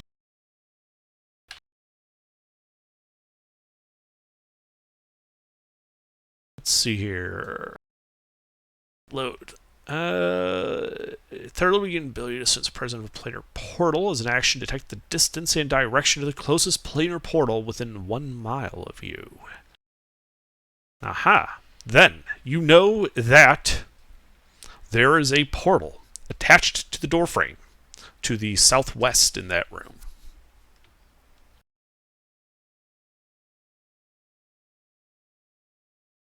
I'll point that out to the group. There's a portal through that door, and that elf is nowhere near, so this might be the direction she took. Might be, though. May not be. Could be a doorway to anywhere. Anyone else have any ideas? Because she's not physically close, and she could have gone. Well, let's regroup and not worry about her. We'll worry about her when she comes back. I mean, We need to regroup ourselves first. we are regrouped.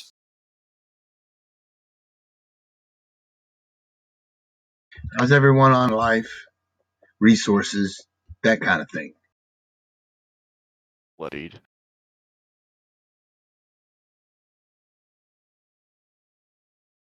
I mean, we could take a short rest right here.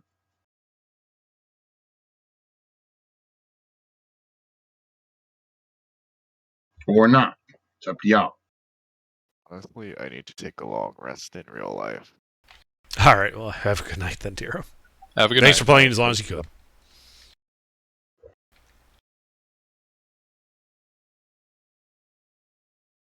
Well,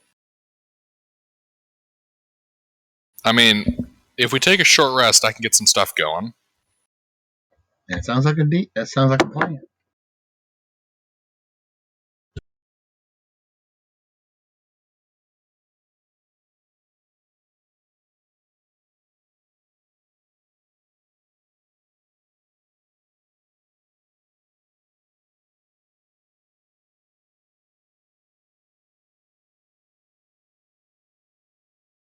So yeah, let's rest for a bit. All right. You guys sit around for an hour. Nothing happens. Yay!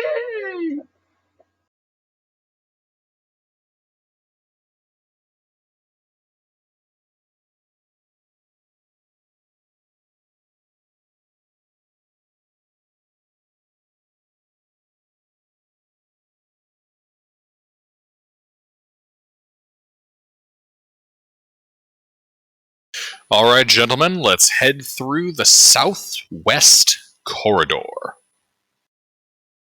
Is that the one with the portal on it? Yeah. Okay. You don't want to just check here first. You just want to go straight to portal hopping. Yeah, basically. Okay. But there could be some good loot here. Some good swag. Mm-hmm. You want to linger in the lair of a powerful, deranged wizard?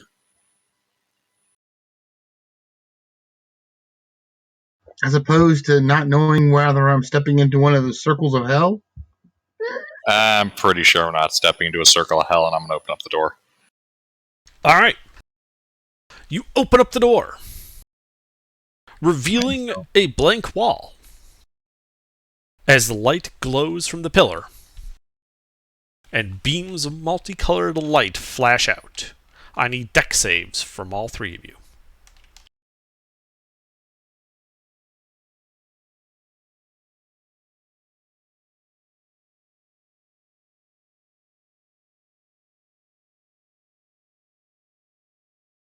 Well, This is a scene effect.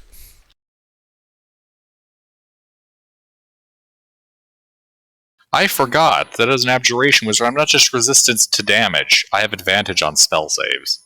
Ah, this counts. you can add my. You have a +4 Lucky from. I'm 13. You have a +4 from my aura. With a nice 17?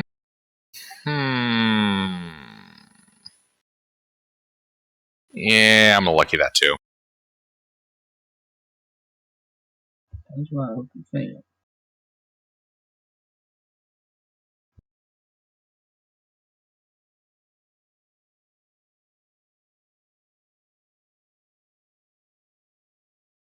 Yeah, I'll take a 22 and a 20. That feels safe. All right. Goulash, deck save. Scene effect.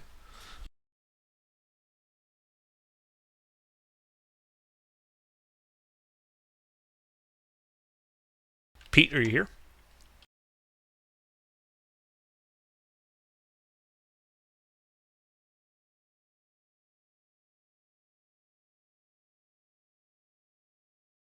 He's abandoned us, that traitor. All right. Well, he can roll when he gets back. Let's see here. I'm So, roll a deck save versus a scene effect. Am I in the aura? Yes. Yeah, sorry, I was getting snacks. No worries. I should get snacks too. Oh, yeah, it's not. What is this? This is a deck save after Octavius opened up the door that was indicated that previously had a portal. And big, bright, multicolored beams shot out from that central pillar at everyone. Ooh. So let's see, Uriel. You failed, Yeah. and a green beam hits you, Ow. dealing 29 poison damage. Okay. Octavius with a 22. That is a pass. A yellow beam hits you, having this damage for 22 lightning then.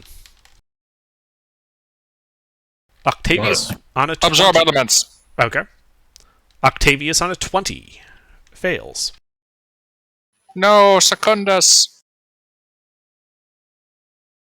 Also hit with yellow. Takes 28 lightning damage. Under, that's a 20 plus the 4 from the aura. Oh, I thought you already added the aura. No, that's why it was a Yeah, +2 is just my base. I rolled that Got it. before he told me what the aura was. Got it. Then in that case, you pass that and take 14 lightning. Haha! And Goulash, you pass. 7 is a violet light. Ooh, I wonder what this is. I bet it's something horrible.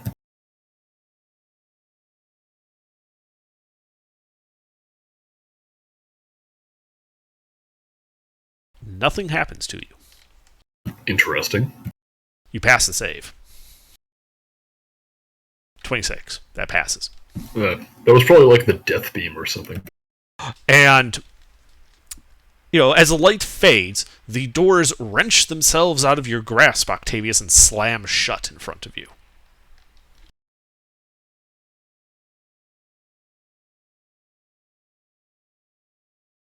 So clearly that was the wrong choice. Hey, blame Azor. He said there was a portal here. I blame you for opening the door.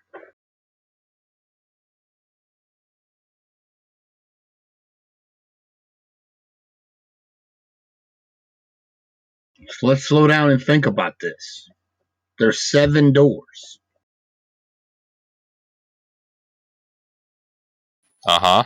We can't afford to get blasted every time we open one of these fuckers. Octavius opens the southern door. I'm just gonna go at this counterclockwise. Okay. You open the southern door.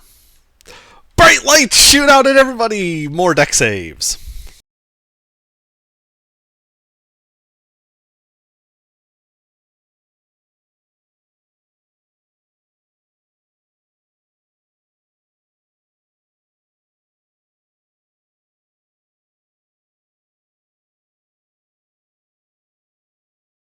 Alright, so Uriel, that is a pass.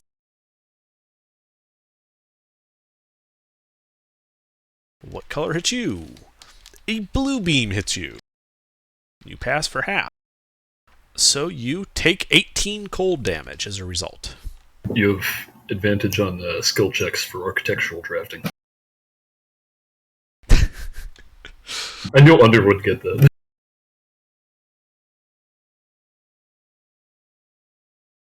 Let's see here. Octavius, 24, passes. Oh, 2 beams hit you. Hit me? Yes, 5 and 4. You get hit by a green and a blue. First, the green. So you take half of this. So you take 14 poison damage from the green beam. I take even less because I'm resistant to damage from spells. Excellent. Then you have this for 19 cold damage from blue. Is that... Let's see, so that's half... 2 different beams hit you.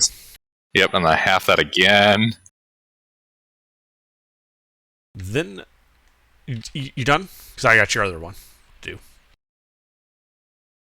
My other one? The 21. That was just the 24. Right, Secondus. The 24 was Secondus? No, the 21 is me. No, the 24 is me, the 21 is Secondus. There we go. Alright, so we're moving on to Secondus. Okay. He got hit by a yellow beam and failed. He takes 35 lightning damage. He doesn't exist anymore. Okay. Goulash. You passed and get hit with an orange beam. Taking half of this for 14 acid damage. Ooh. Gonna use my reaction to have that. Yep. Then the light fades. To wrench. reduce that to 0. Okay. And the doors wrench themselves out of your hands, Octavius, and slam shut. But if you're gonna do that again, I'd like to be out of the out of the room or something. Come on, we can't keep doing that. What exactly do we see when the doors are opened? A plain masonry wall. Inches from where the doors would shut. Are we sure there's something we're not figuring out here? Yeah, I'm pretty sure there is. Gilbert just started opening doors. And we're doing fine. Alright, let's see here. We've lost one. Okay, I'm pretty sure I got hit with a death beam, though. So maybe we should be careful. Like, how fucked up are you? Oh, I haven't been hurt, but one of those beams did not do anything. I'm bloodied now. So. We'll funnel out of the room. Yeah, why don't you just open all the doors with Mage Hand while we're not in here? Yeah, go out and open the door with Mage Hand. I thought you were smart. Do these seem like doors I can do that under? They are. They do seem to be swinging open on easy, well-balanced hinges. Alrighty. Let's see. Mage Hand, I believe, has a 30-foot range. Yeah. I'd like to try opening up doors then. Okay. Mage Hand. You understand that the room is big. Is a big room, right? It's like 2-4. It's like 60 feet flat to flat. On the inner part. But those are 10-foot square. So you would still have to be in the room. Let me think here for a moment. Also, for Uriel and Goulash, as you guys are leaving the room, so there's the northern way that goes in that undulating hallway. Or the southern unknown way. But that way doesn't seem to be moving. Can we fit far enough into the undulating hallway that we can be, like, out of line of sight of these doors without going into the undulating part? Like, is there a vestibule? There is not. If you look at the map, like, it starts to curve immediately into the undulating stuff. Like, breaking line of sight would put you into the undulating part. Okay. Well, then why don't we just go around the other way? I'm gonna cast a healing spell. Okay. On all of us. Ooh. Sure. So you guys go down that other way as Octavius tries to think out this puzzle. Yeah, we're just going around the corner. Yep. And you can see that this hallway curves to go straight south. Before we walk off. Okay, 24 points before everyone walks off. Yeah. You see that the hallway curves to the south and then turns to the east, but is not undulating. Don't go too far, guys. Yeah, I think they're just breaking line of sight so that you don't kill them by flashing bulbs of light at them. Yep, we'll be right here, right behind you. Alrighty. Like, this is what that hallway looks like as you get down there, so you could easily break line of sight. I'm gonna start by going around with Detect Magic. It's always like a curly brace that somebody bent the fuck out of. You cast Detect Magic. That pillar radiating very strong evocation magic. The doors are all 7 doors are registering conjuration magic.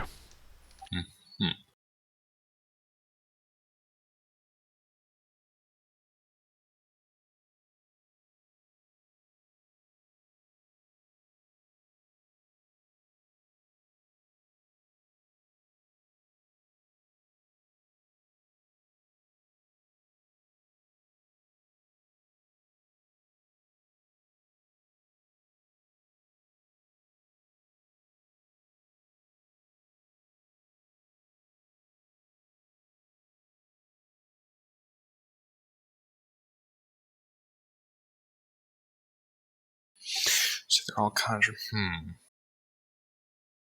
Alrighty.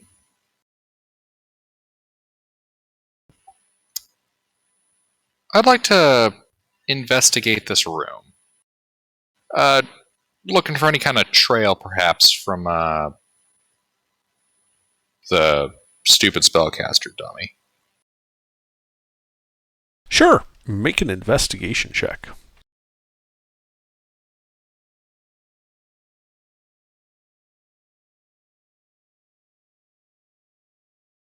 I'll be right back. Snack. Ooh, grab me something too. Alright, so yeah, you can see some scuffing in the dust on here, and it looks like somebody went north. Due north.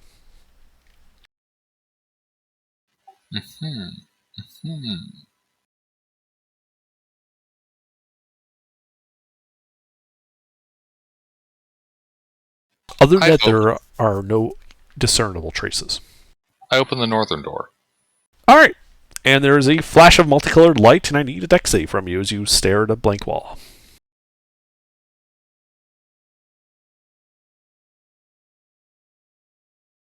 Lucky.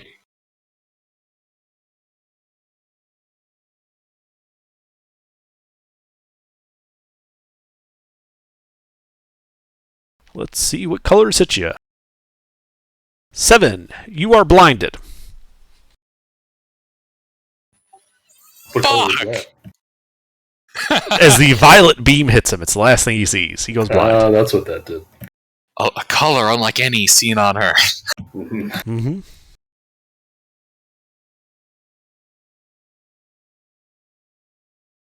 I've heard ultraviolet light is bad for your eyes. Yeah, Octavius is just gonna shout "fuck" down the hallway. As, Goulash- again, the doors wrench themselves out of your hands and slam shut. Goulash looks hesitantly at Father Uriel. Yeah, you guys saw like a reflection on the wall of all the multicolored light as it got really intense. Arcturus is gonna feel his way across the wall to the northeast.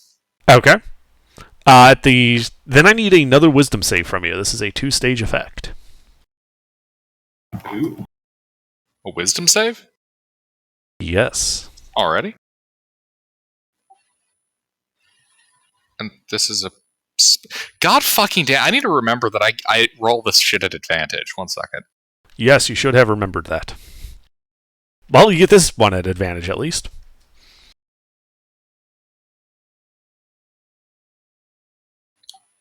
My last lucky. Okay. Hopefully you're real lucky. Meh. Bam, bam, bam, bam. Alright, you are no longer blinded. Fuck! As you Hey, look I can around. see. Yes! And you are not where you were before. As you find yourself floating in dark, multicolored mists. And though there's nothing under you, you do not seem to be experiencing the sensation of falling. Does this feel like any planar bullshit I've been fiddling with for the last year and a half? Oh yeah. Oh yeah. You're pretty sure you just ended up on the ether.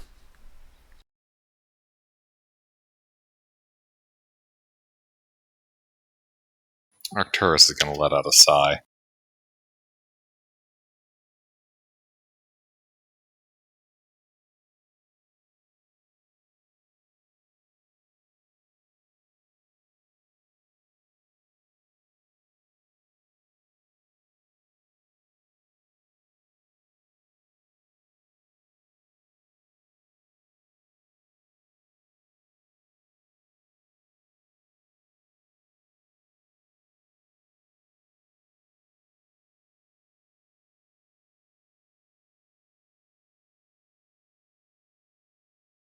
Alright, so what do you guys do? Goulash. Uriel, you guys heard him say fuck. You saw the lights flash. You haven't heard from him since.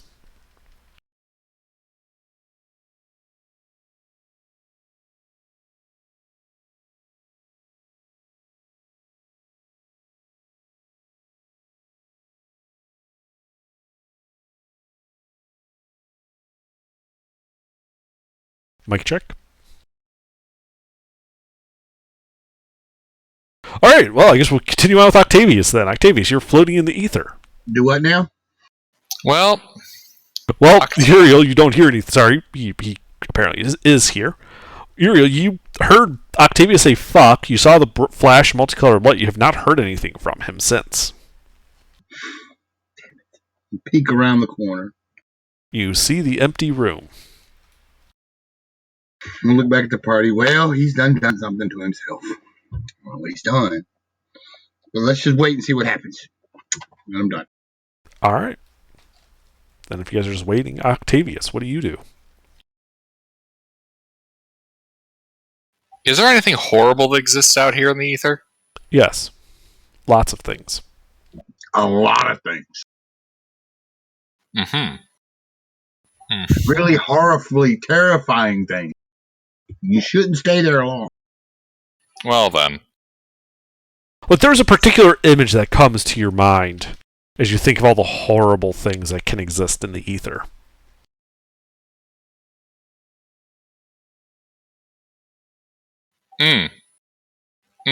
Astral dreadnoughts. Yeah. Well, I guess I'm stuck. Octavius is dead, Octavius says, pulling his tuning fork out.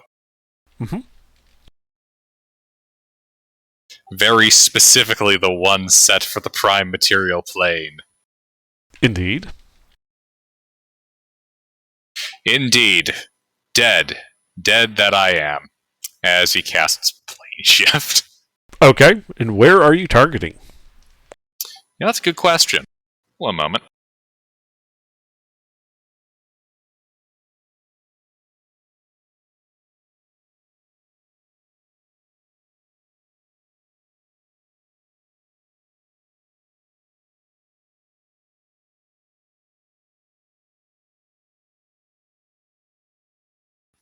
Well, you know, if I can, I'd like to target that stupid fucking glow-in-the-dark room.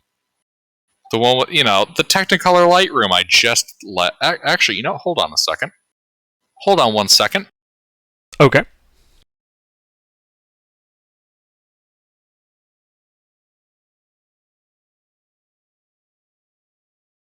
So...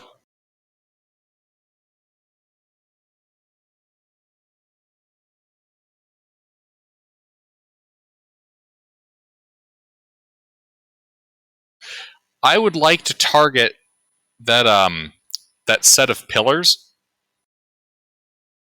Which set of pillars? The teleporty ones here, the dungeon. Ah, the other portal. Yeah. Okay. Yeah, I'd like to plane shift back there. Okay. You cast plane shift. You have a feeling of being like sucked down a drain and stretched out over a long period of space and time. Oh wow, I'm getting pulled into a black hole? Spaghettification? That's what it feels like. God damn! As everything then snaps into normal, and with a quaffoosh, you get thrown out of this portal and land on the ground just as light fades from the portal dissipating. You are in the portal room. That ain't normal. No, it is not. It is, in fact, not normally how plane shift works. This place is fucking warded. Oh, yeah. Terse is gonna, like, look out at the top corners of his eyes at the room and walk back down the hall. Okay. You walk back down the hall. You get to the room where you fought the drow guys. Their dead bodies are still there. The door is open to the undulating hallway. You gonna go through it? I'm gonna get my hamster ball out. Okay. So you get your hamster ball out and you start rolling down that hallway. Oh yeah. All right, you know, you're picking up speed. Go ahead. I would very specifically like to fail that strength save. All right. I allow momentum to take me. Yeah, you just keep pushing it forward until your feet start to stumble, and then you're just whipping around on the outside of this ball as it comes careening down the path. Oh, Jesus. Uriel. So you're standing in this multicolored room waiting for Octavius to come back. You turn, you look, and you just see this hamster ball, and Octavius spinning around inside of it as it's careening towards you, and I need a dex save from you. Because it's coming right at you.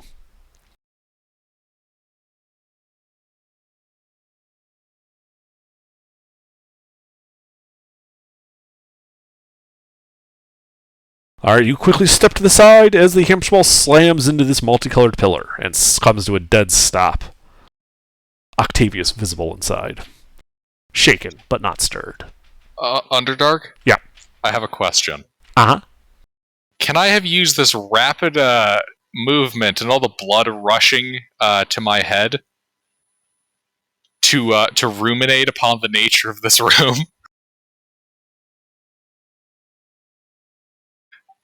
I'm curious to see if the mind-altering effects of that kind of momentum will assist at all. Sure, make an Arcana check.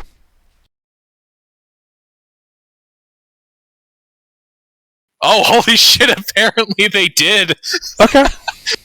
It occurs to you that portals, like other teleportation magics, tend to be emanating conjuration magic. And if you were trying to hide it, you could do so with a lesser spell like Nistel's Magic Aura, which is dispellable.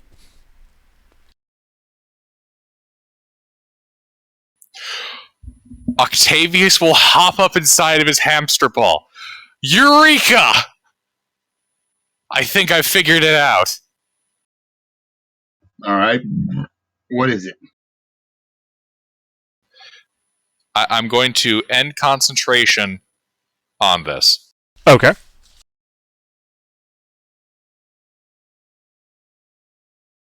Alrighty. I'm going to look at the northwest door. Yeah. Dispel magic. Okay. You cast Dispel Magic. Oh, also, can I have detect magic running during? Oh, yeah, you can absolutely detect magic running. So, Pillar Evocation, 6 of the doors now have Conjuration. The northwest door does not appear to be magical. Southeast. Bang! Dispel magic. Also, no longer magical. I'm sorry, Astral Dreadnought? I just got back. And He found out what the Violet Beam does. West door. Dispel magic. No longer magical.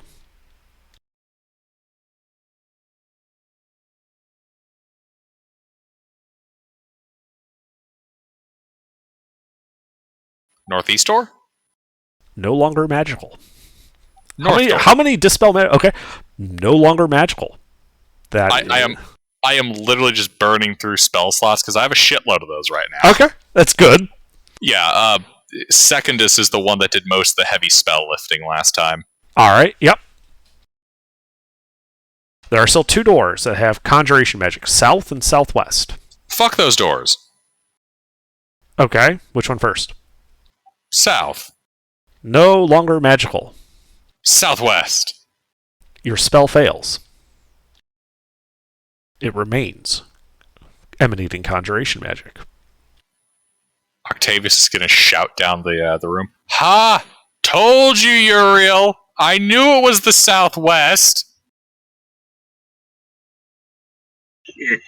Fucking made me waste all that spell magic! Ain't that the one we opened earlier and it blasted us? Yeah! Then how was it that one? 'Cause it's that one!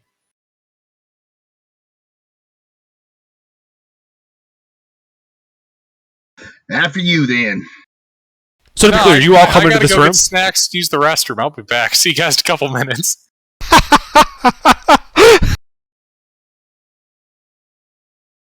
Anyway, I want to quit fucking with these magic doors and go the other way.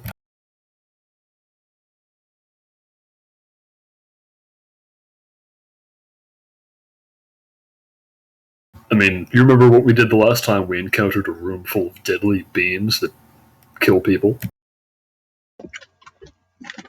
Okay, we're doing all this to chase down the elf lady.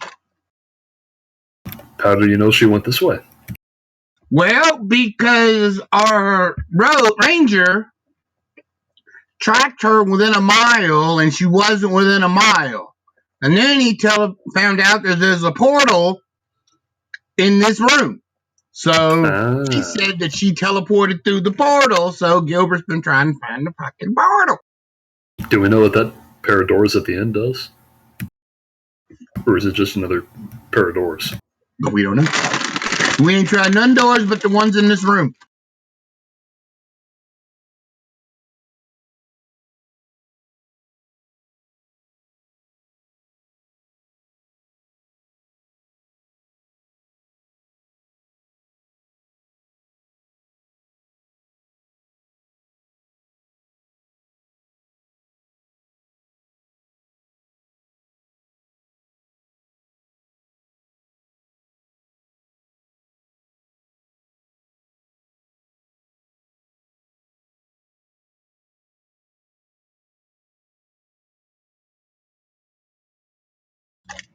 I forgot to do it at our last long rest, but our next long rest, when we get up, I'm casting a spell.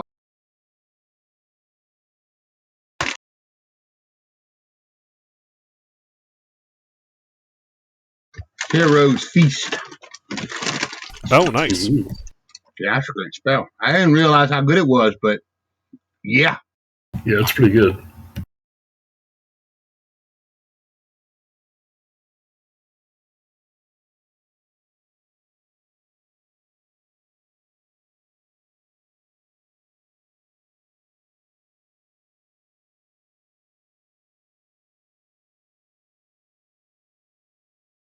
Though I do find it funny that none of you want to open that last door without Octavius here. I figured he could just do it from, I don't know.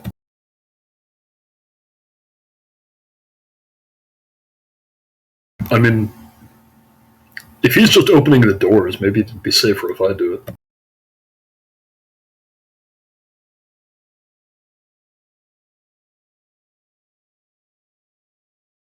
Oh yeah. The lasers only come out of the door that you open, right? Or do they come out of the middle? They come out of the pillar. Oh, they come out of the pillar, yeah. Yeah, and the pillar is facing all the doors, so as you open a door, it blasts you. But he realized the doors were magic, and he dispelled all the doors except for that one right to the southwest. So logically, that's the one with the portal behind it, because his spell couldn't dispel the portal.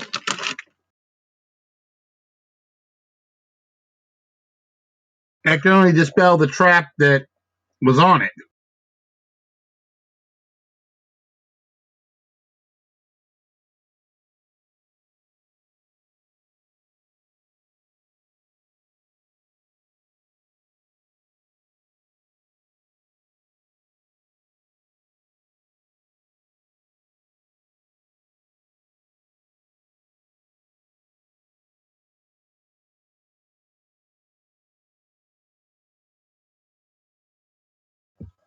Oh, so what's in these doors, Under? Can I go up and open up one of these other doors that ain't portaled? You could, yeah. Do you? Yeah. I'm not going to be in the room if you're doing that. Yeah, I'll walk up and open one of the other doors. Okay. Which one? Like cardinal directions, like north, south, west, northeast, northwest, southeast, south. One closest to where we were, the undulating tunnel. All right, that would be to the northeast. You open up the door. You see the same plain stone wall that was there before. Yo, I'm back. Then bright beams of With light. cream. Yeah, so after you dispelled all those, Octavius, Uriel decided to go be curious and opened up the northeast door. Oh no, I'm fucking off. Did light beams go off? Light beams go off.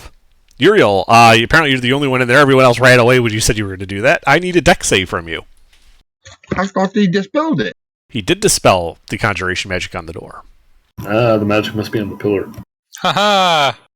Wait, it was conjuration magic? Are you sure you didn't dispel the Oh, pillar? okay. All right. Okay. All right, so you pass. Let's just see what happens. A red beam. So you save for half, so you end up taking 16 fire damage.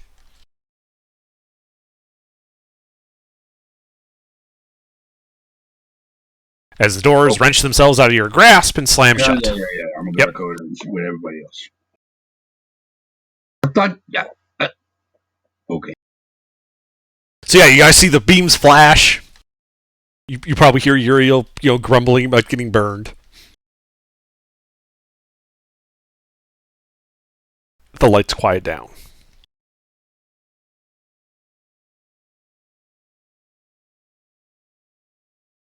What do you guys do now? Well, here's what we gotta do, guys. How about we rest? I'm kind of out of spell slots. Alright. So you're taking a short rest? It's only like midday.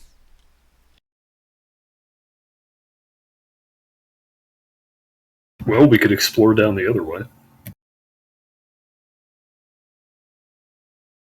I mean, I don't really have spell slots.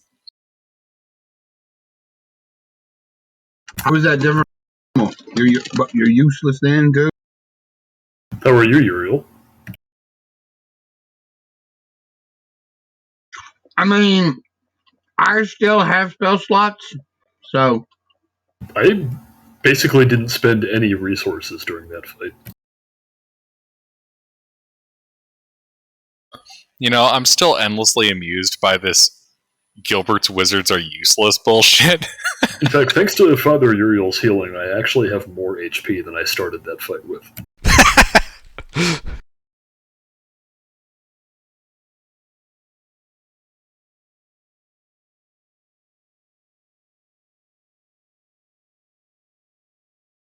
so what are we doing?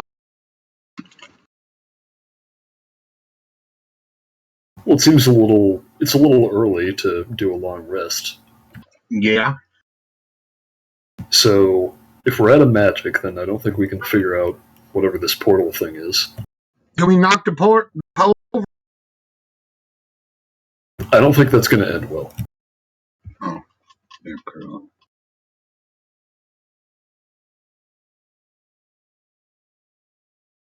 We haven't tried the door at the end, the one that's not set into an alcove, right?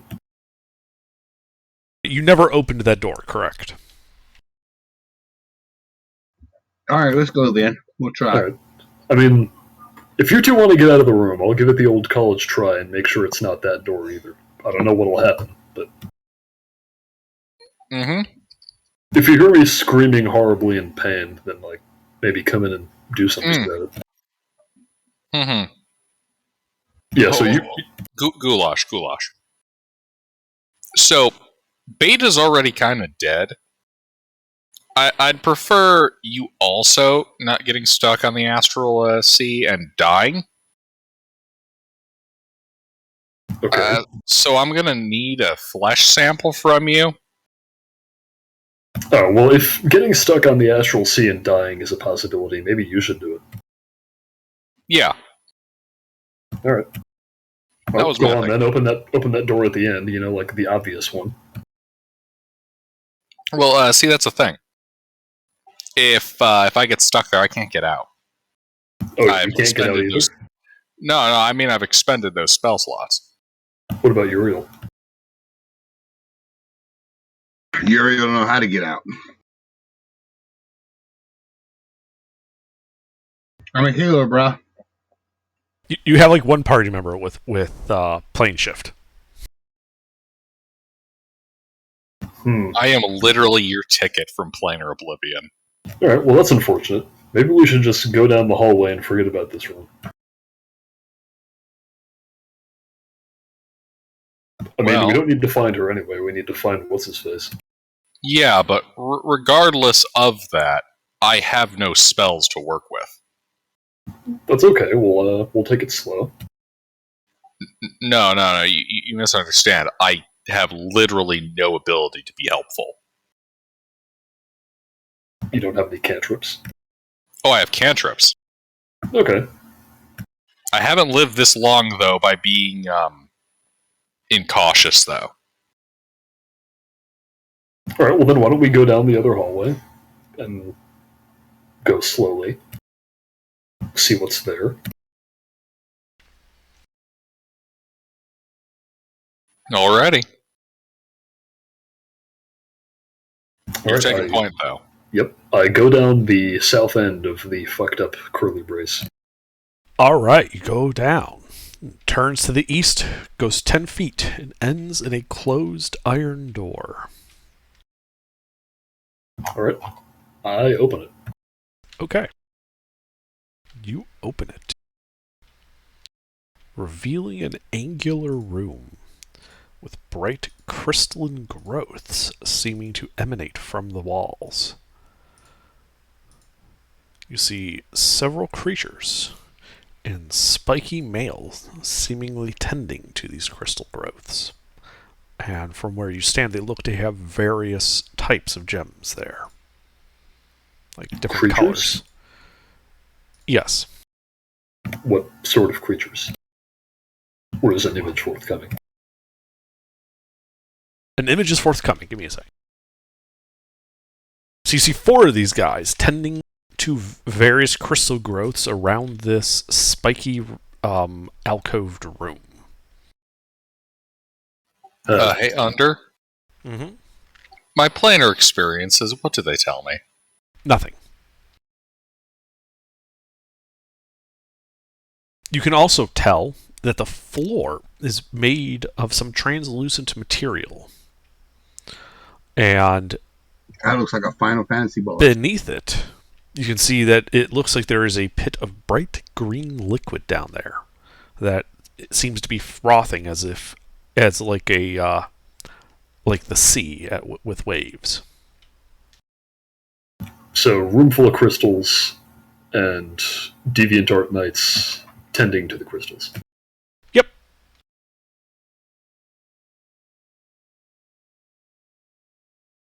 Told you this was a bad idea. Do I see an exit? Or, in lieu of an exit, like a way forward? Or, basically, is this room a dead end? You do not see an exit. So the room is a dead end. Yes, it would appear so. Okay, I gently close the door. Okay. You close the door. Okay, well, the room is a dead end. I think there was another way we didn't go. If we are willing to traverse the wending hallway. That, or I could just say fuck it and try my luck at the door in the middle. And hopefully not get teleported to the astral sea.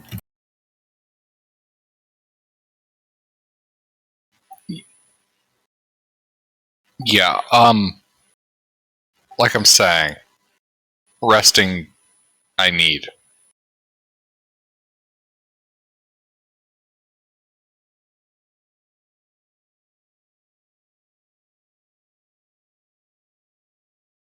What do you think, Uriel?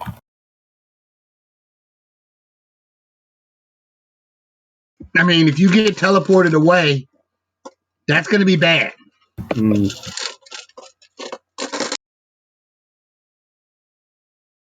So, yeah.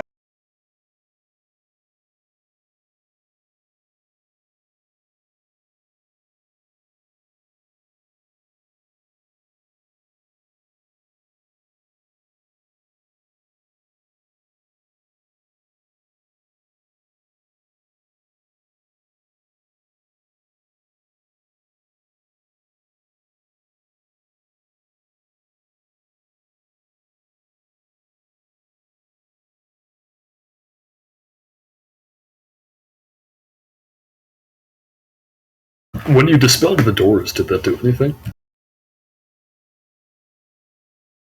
Yeah, I got rid of the conjuration aura. Which was what? Fake.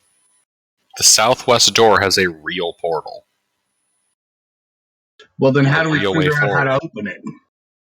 I don't know. I haven't been able to observe it enough, and I don't intend to, as I currently don't have the ability to survive getting thrown into the outer planes. Okay, well, as long as you don't touch anything, it should be fine. Have you tried looking at it closely? Seeing if there's anything to be figured out? Like, is there writing on the pillar, maybe? Yeah, we don't have to open. We don't have to open. That's fair. Yeah, you wouldn't have to open the door. I'll poke around with identify, detect magic and investigation between the pillar and the southwest door. Sure. Make an investigation check as you poke around with identify and detect magic. I will give you guidance.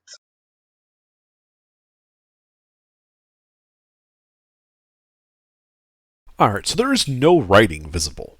This pillar, when the lights are flashing on it, this just appears to be like a stone pillar with these lights magically appearing on it.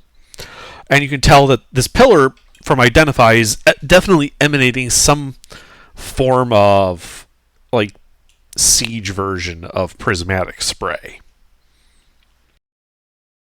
Also, Some version? like a permanent version of prismatic spray. That's what's playing out every time you open the wrong door, as it casts prismatic spray on everyone. Right. What was that word, though, that was used? I said like a siege type style of it. Like it was built in and like a siege engine. Okay. It's an imprecise term. Don't read anything into it. Prismatic spray for home defense. Yeah, prismatic shotgun. just like the founding fathers intended. Man, that's Exactly. about prismatic spray. No overpenetration. So the other thing you notice with detect magic running, all 7 doors are now emanating conjuration magic again.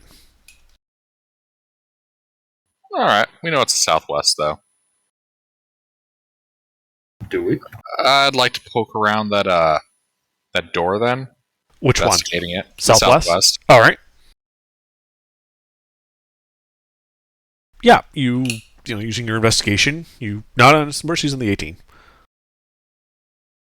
and yeah, it looks to just be a somewhat nicely built and well fit and well hung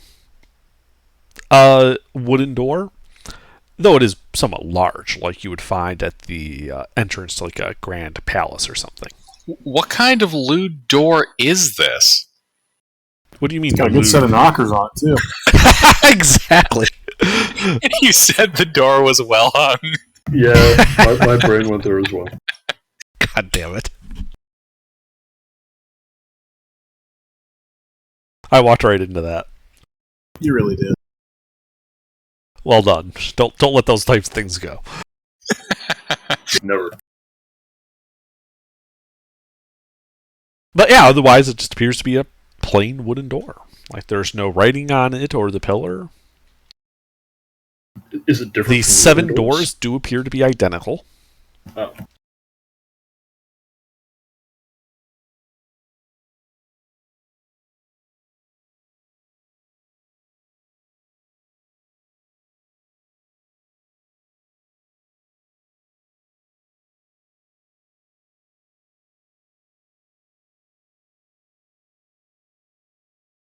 I cast see invisibility. Okay. Does anything look different on it? The doors of the pillar? Make a perception check. It's hard to see, so make a perception check. Okay. Anyway.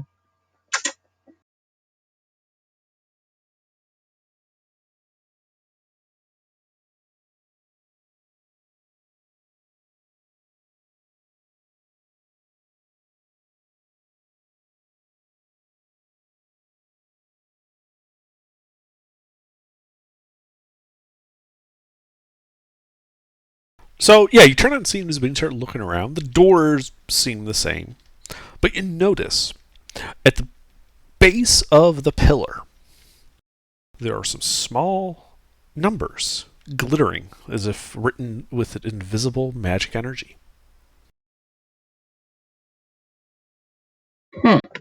As the base of the pillar is an octagon, and the facing the southeast door is the number 1. To the northeast is number 2. Facing due east is blank. Due north, 3. Northwest, 4. West, 5. Southwest, 6. Due south is blank.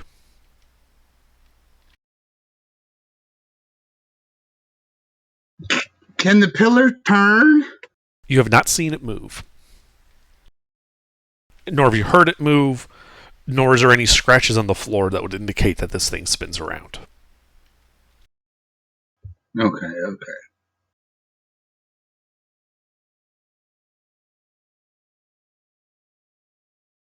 So you said due south is blank. Yes, I'm guessing due east is also blank. it is. Okay. What was southeast? Southeast is 6. Okay. Sorry. Southeast is 1. Southwest is 6. Okay, so it Accidentally starts at southeast and goes around anti-clockwise, right? Yes. The numbers do? Yeah, Facing okay. the doors, yes. Numbering the doors 1 through 6 and blank. I'm not entirely certain that means anything though, because we've been hit when trying to open up the southern door. Hmm. Maybe it's a code.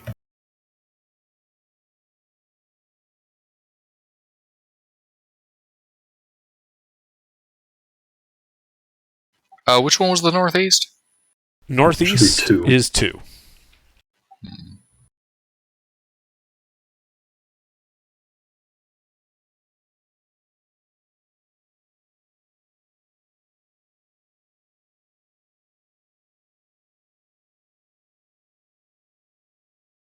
Hmm.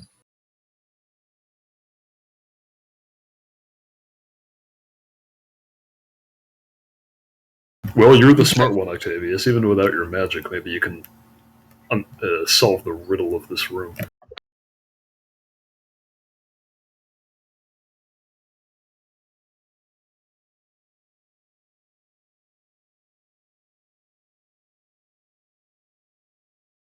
Is there a 7? No. Hmm. There are 8 faces. 2 of them are blank. The rest are numbered 1 through 6. In the order that I specified. Strange that the south is blank. So, hold on here. So, under looking at that Yes. image that you have, Yes. so there's kind of those pairs. So one is like of the square tiles that make up that grid.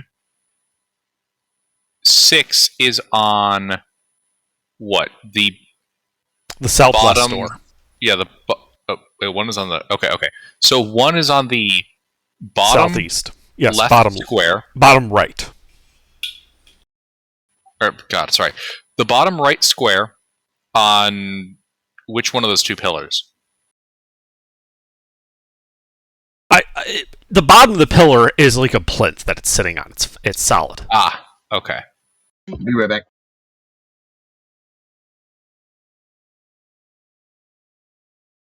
And the pillar has these like deep recesses cut into it. Yes. I'd like to poke around these recesses more. Okay. I mean, you did with your investigation. They appear to be artistic in nature. Just so we're all on the same page, this is like those are the numbers as they face. That Uriel sees.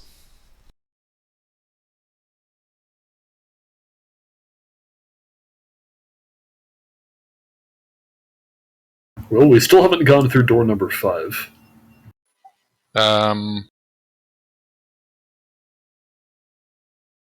No, we haven't, but I've dispelled the magic on there and there was no portal. Like, the conjuration magic disappeared. Like, watch, I'll identify it.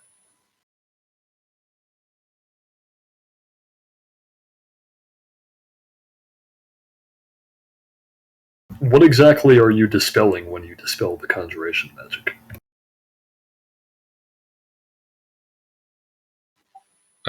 Under? What does identify tell me about door 5? I'm checking. Give me a second.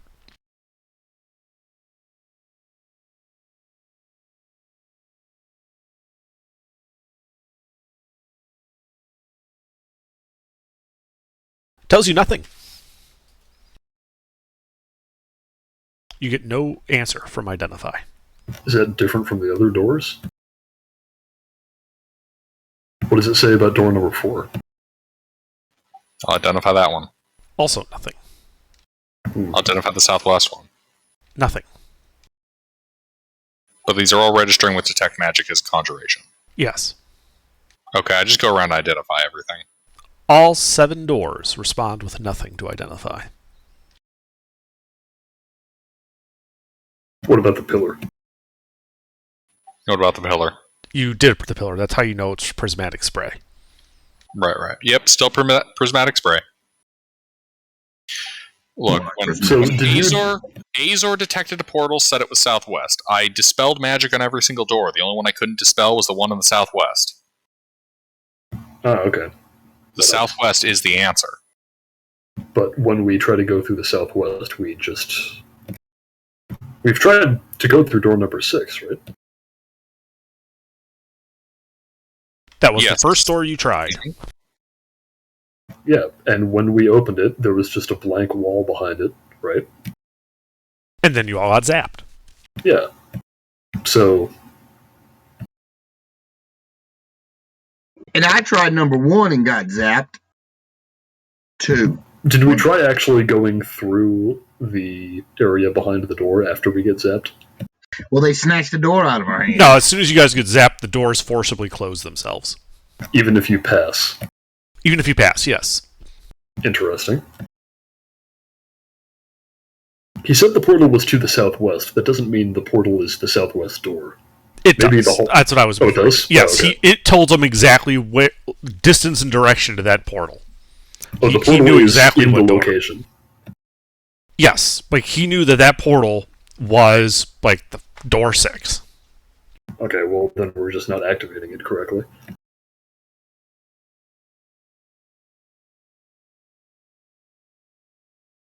Yep, and my options for experimentation are kind of limited because I need a long rest. Yeah, well, I mean, if Identify won't tell you anything, and we've kind of exhausted all of the investigation that can be done here.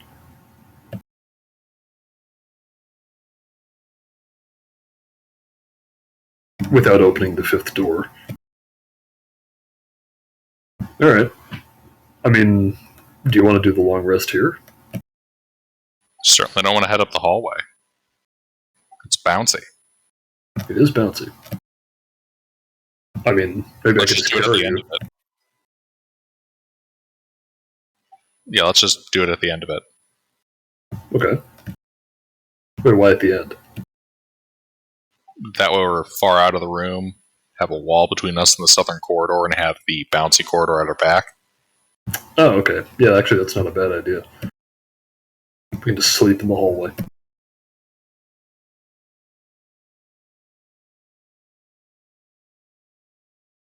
So what are you guys doing? How much longer is left in our day under? 4 hours. Actually, with all the time you spent doing a bunch of rituals, you've only got about an hour left. Oh, yeah, we'll just sit around for an hour. Yep. And then long rest. And we're going to rest here. Okay. So you guys sit around. I mean, 15 minutes pass. As long as I'm sitting around, I would like to try and find anything else in this room that we may have missed. Okay. I'll Yeah, try to so assist. You're doing that, Goulash. Go ahead and make an investigation check. At advantage with assistance. Sure. Uriel, what's your passive perception? It is a whopping. Well, I'm rolling up to it. It is a whopping 14. Okay. Yay.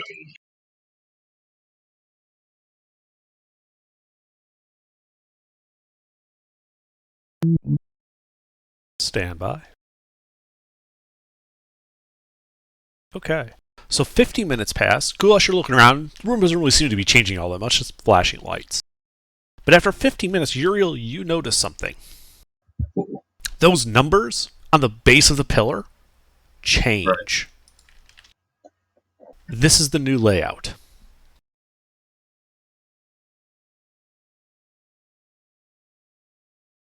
Oh, whoa. Whoa. Okay. Okay. Did it change directly to that from what it was before? Yes. Interesting. It's weird that it went to that one, though. Well, assuming it changes at a fixed rate, this means the next time it'll change, it'll be to the due east, and then after that it'll be southwest. So maybe this is like a clock and we just have to go through it at the right time.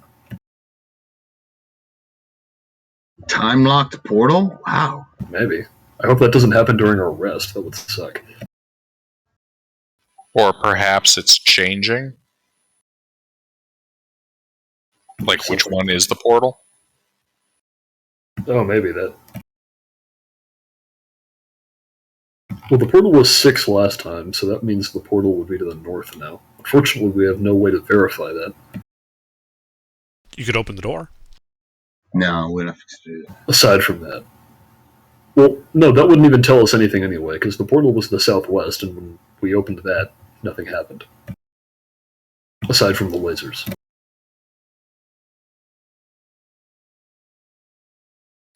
You know, I really don't have much other in terms of use for this. Under? Mhm. How big are those tiles? They're 10-foot squares. Okay. Hey guys, should I just use Wish and disintegrate it? Disintegrate what? Disintegrate the pillar. You could try.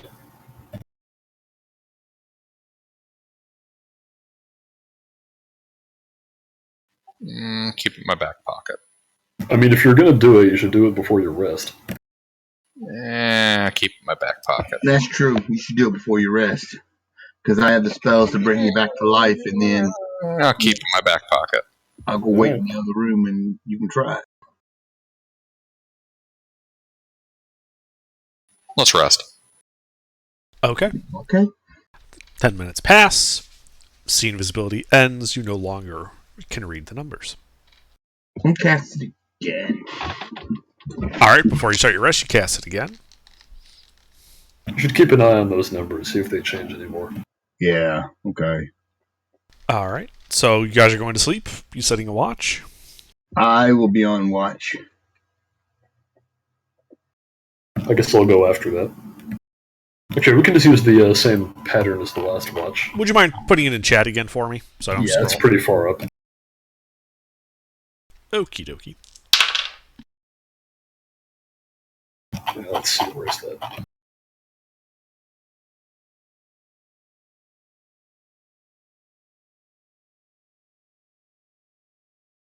I want to point out that I don't need to sleep, so. Okay. But casting spells is not restful, so if you start no, casting I'm not gonna spells, cast you anything break your until- rest. Yeah, I'm not going to cast anything until.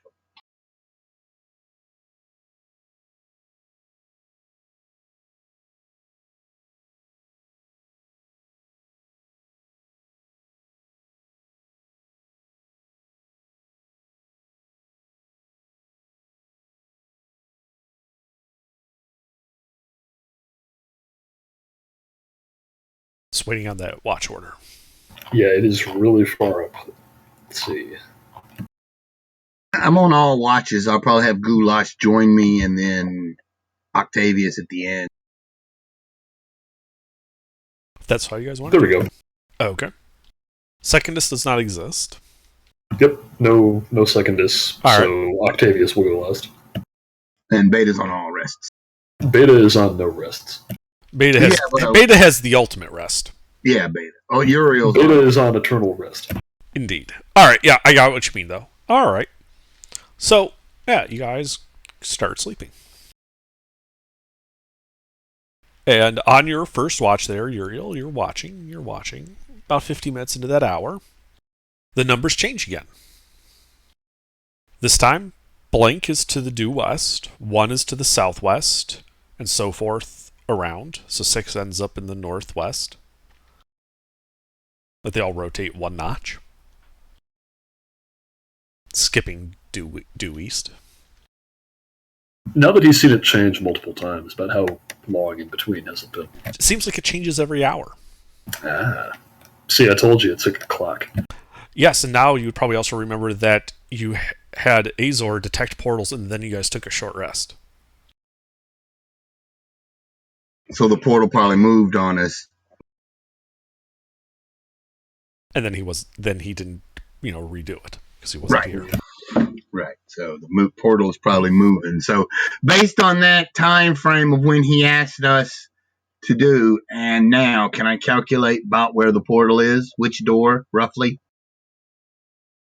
I mean, you can take whatever guess you like.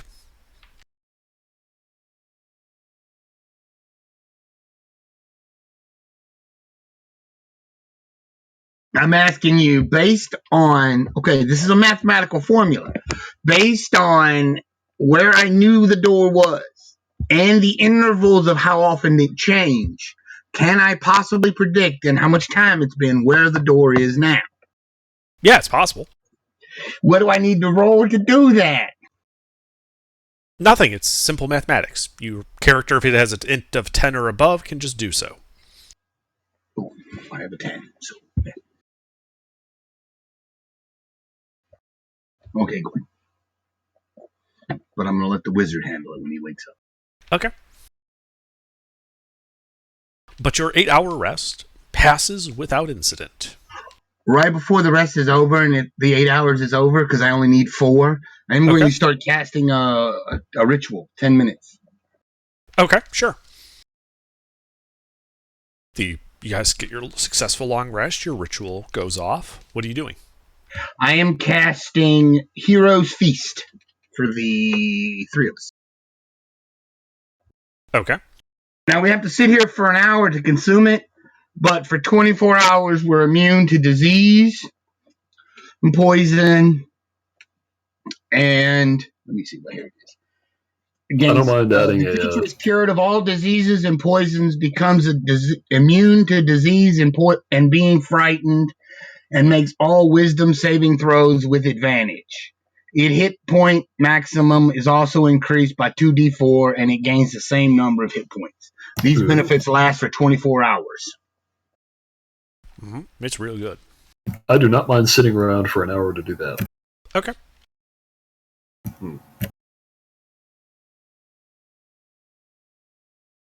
Yeah, so you guys take your long rest, you have a successful long rest, and then you sit around for an hour eating this Hero's Feast. Why are you rolling d10s, Uriel?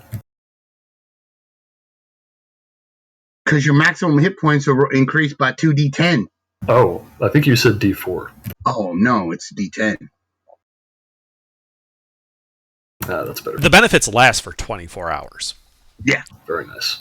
It's a very good spell.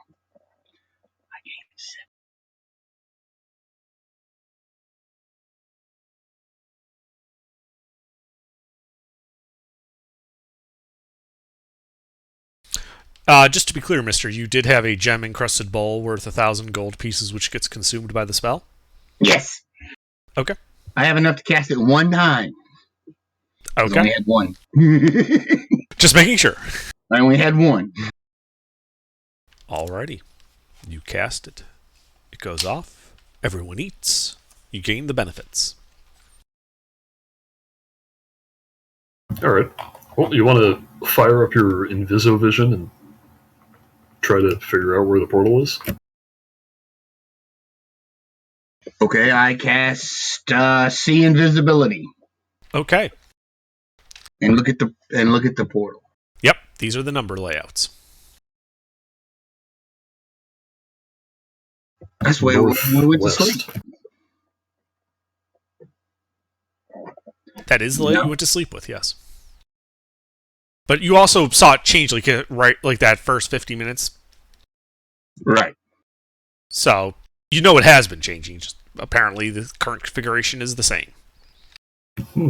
I walk open, I open the northwest door. Okay. If he's going to do that, I would like to be out of line of sight. Yeah, me too. I'm gonna step back. Out of line of sight of what? The pillar. The door and the pillar. Alright, so you guys retreat down that southeastern corridor. Yes. As Octavius throws open the northwest door, is that correct? Mm-hmm. Alright. You throw it open, and in front of you, you see a room. Looks to go about 30 feet in, the walls curving away as the room gets bigger, set onto a diamond plinth, like steps going up, as a statue. A life-size statue of Gozar, facing the door. His arms are raised and his face is bearing an awkward smile. At the foot of the statue, you see a rat gnawing on a piece of celery. The opposite side of the room, you have dark vision, right? No, I'm a human. I have a light. What's the range on the light? I think it's 40-40. Let me check. If it's light, I think that's is light 2020. Yeah, 2020. 2020. Okay, so got yeah, so this 20/20 shadow, vision. so this statue is cast in dim light.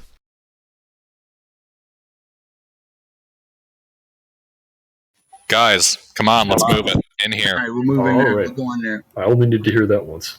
Yeah, All we're right. moving. You guys go run up to the door.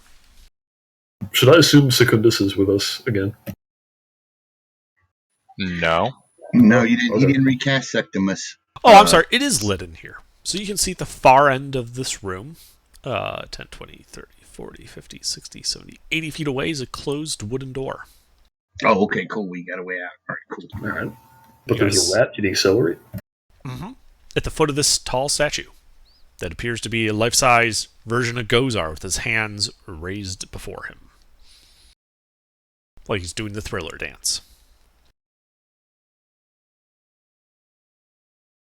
I can't wait to find the one where he's grabbing his crotch.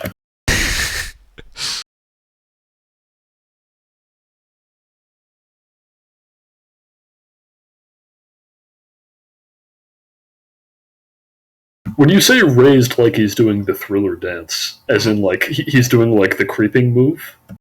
Like the iconic creeping move part of the Thriller dance? Or- No, I guess whenever I've seen people dance, they do.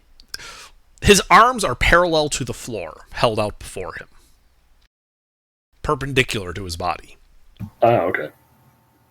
But his fingers are like dangling a little bit. His palms are up. Yeah, not that. I was thinking of something else. Sorry, wrong. Oh, you're wrong thinking dance. of the Macarena. I might be thinking of the Macarena. Sorry, it's late. Ah, that's all right. Still not as funny as Planet the Size of a City. Tiny little planet.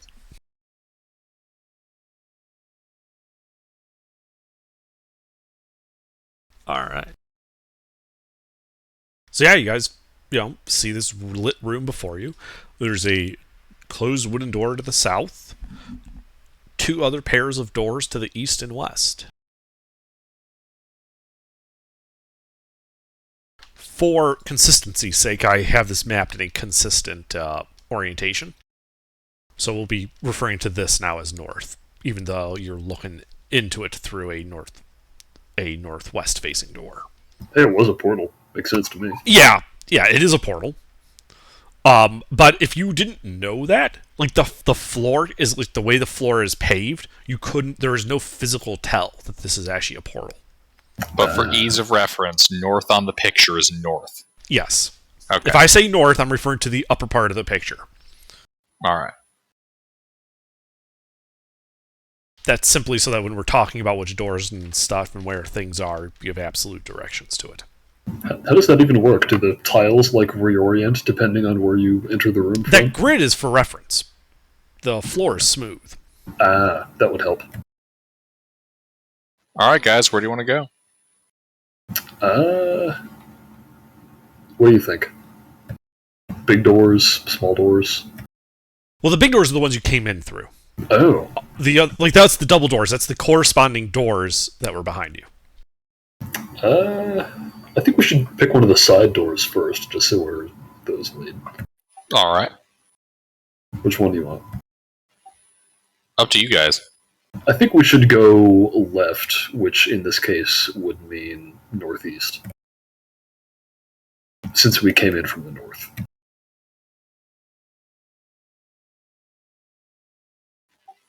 Wait, what? We came in from the north, and I think we should start by going left. So that would be the northeast door. Okay. It is the leftmost door from the direction we have entered. Okay. So you start walking that way. As you're passing by that plinth with the statue Gozar on it, you hear the doors slam shut behind you. Like in one of those cheesy horror films. Yep.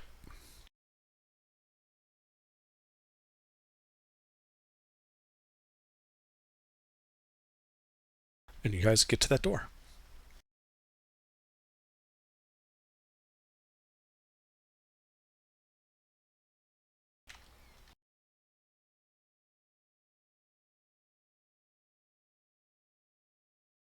What do you do now? What's in here? You're at the door. You haven't opened it yet. Do you open the door? Do one of you want to open the door? I will open the door. Alright, you open the door to this round 10, 20, 30, 40-foot diameter room. In the center of the room, you see a cauldron. like a big iron cauldron floating in the middle. Thick black smoke rising from the inside and going up to the ceiling, though it does not seem to be filling the room. Along the curved walls are various shelves and some ladders. You can see packed with various jars of what appear to be spell components, like pickled newts, frog eyes, bat guano, things like that.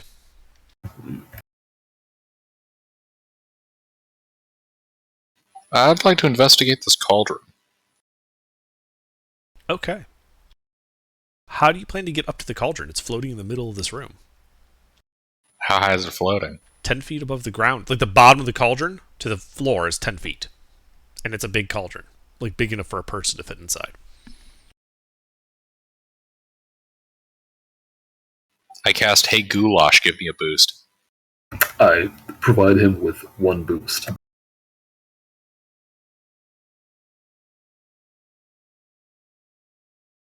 Alright, you help him up into it. And so you're just kind of like looking over the lip of the cauldron there?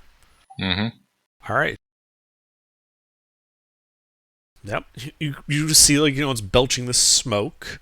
Do you, like, try to waft it away or something to see what, like, actually is inside of it? Mm-hmm. Alright, you reach out, waft it away. And with a scream, a skull with gems for eyes comes flying out. And you guys should roll initiative.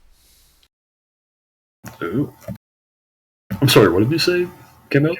A humanoid skull with gems in the eye sockets. Hmm.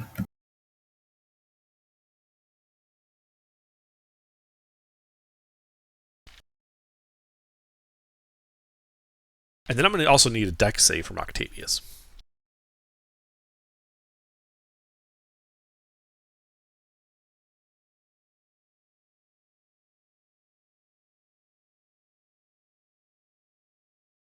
There's my deck save. 16. Right. You don't fall off Goulash's shoulders. So yeah, with a howl, this thing's coming at you. This thing just pops out. Yep, like it flies out of the cauldron at you. Uh-huh. Oh shit. Okay, my turn. Yeah, it's your turn. What do you do? Give me a second here. Let me scroll down here on my spell list. Mm-hmm. Yeah. By the way, this is what the skull looks like. It's flying out at you. Oh shit.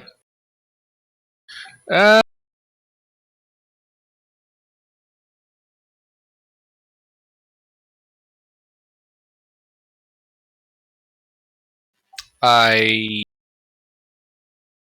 will cast telekinesis on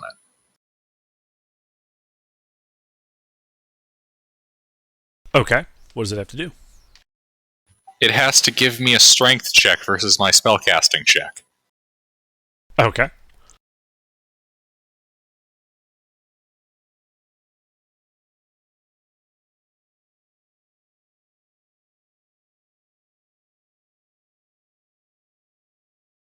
Do you want to go first? Do you want me to go first? Doesn't matter to me.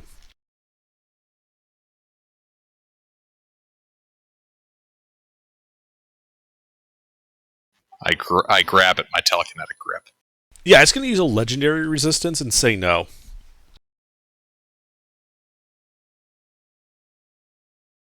I counter that with lucky? No. Shit.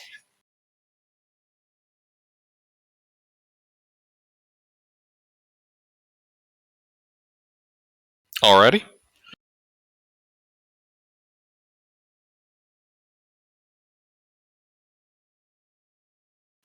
I will. Can I squat down so that I'm like riding on Goulash's shoulders, like I'm sitting on them now instead of standing on them? Make an acrobatics check. An acrobatics check? Yes. From a nerdy wizard? Uh-huh.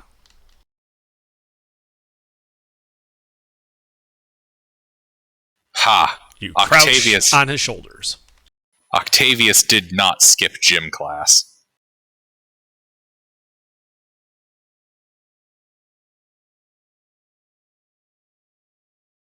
That'll be my turn.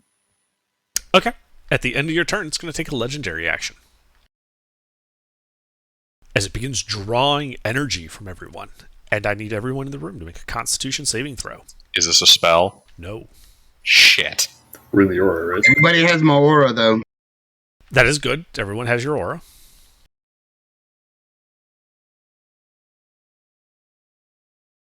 Well, since we all have it, it's more like our aura borealis.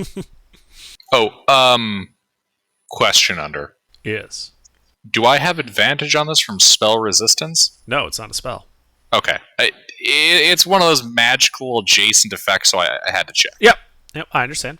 It's a good thing I have a plus 15. That is a good thing.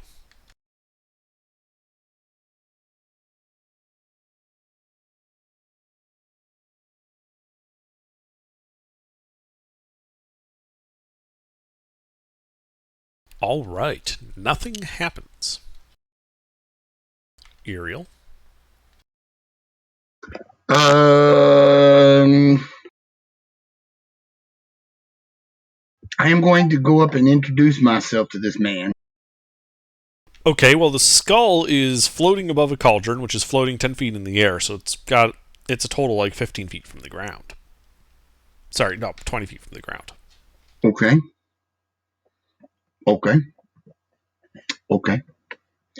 You can yell at him, but if you intended to attack him, it might be more difficult. I am going to spend a sorcery point and blast him. Okay.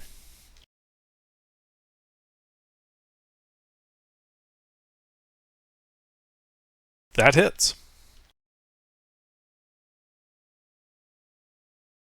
Hold on a second. Let me find the guiding bolt. It's 46, right? If it's level 1, I believe so. Yeah, it's 46. Roll it.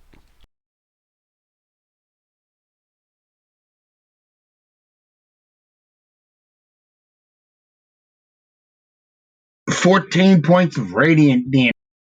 Alright, that looks like it hurt him. And he's now glowing. Anything else?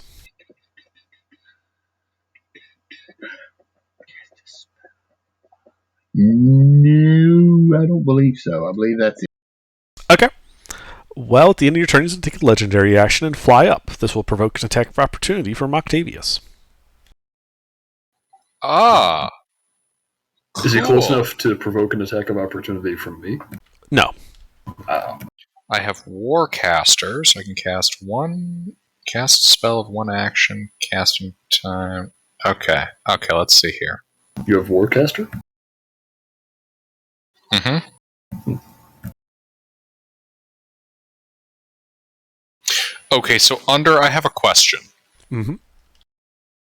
So Warcaster, cast spell of one action, casting time that targets only one creature instead of opportunity attack.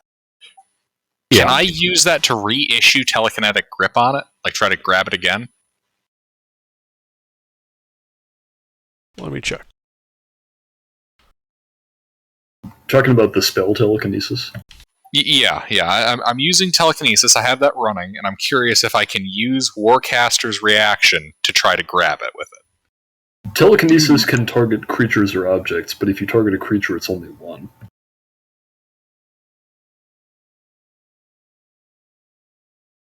Sure. Why not? Awesome.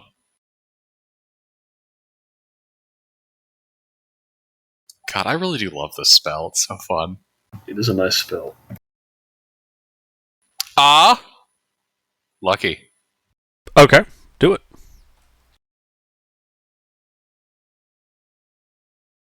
He'll just use no legendary resistance and start laughing as he flies away.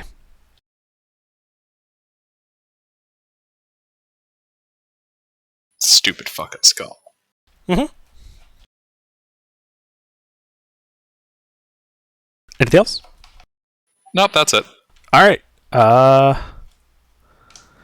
So that was that. That was Uriel's turn. Goulash, it is your turn. Alright, how far away is it? It is 25 feet up from you. You are at half speed as Octavius is standing on your shoulders. Octavius, do you still need to be on here? Not really. I was just gonna pull it back to you. Oh, alright. I deposit him on the floor. Okay, you can do so. Is it close to one of the walls? It's close to the ceiling. It's in the center of the room. That works for me. I will climb up the wall and onto the ceiling. How much movement speed do you got? If I don't do anything to boost my movement speed, I have 40 and a climb speed. Okay. So let's see. It's 15 feet to the wall.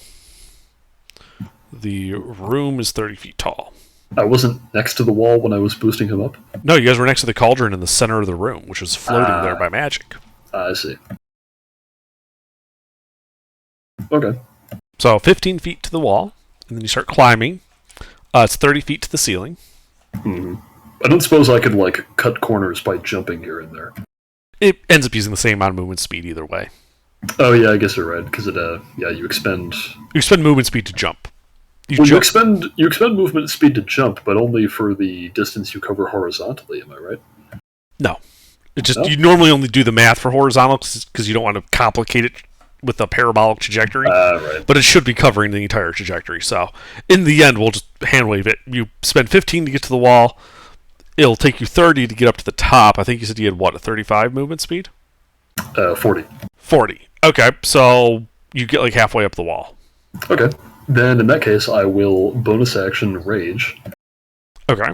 And when I do so, I will target myself, Octavius, and Uriel for the Call of the Hunt feature. So you'll get your bonus d6. And I get 15 temp HP, and that lets me move up to my movement speed. Okay. So another, 10 feet to the ceiling. Yep. Do you have some way to get across the ceiling? I can hang on ceilings. Okay. So that would then give 30 feet. It is 15 feet away. So yeah, you could then spend, 15 more feet, which would leave you with 10 left. And you are directly above this guy in melee with him. Excellent. I would like to grab him using my physiokinesis. Okay.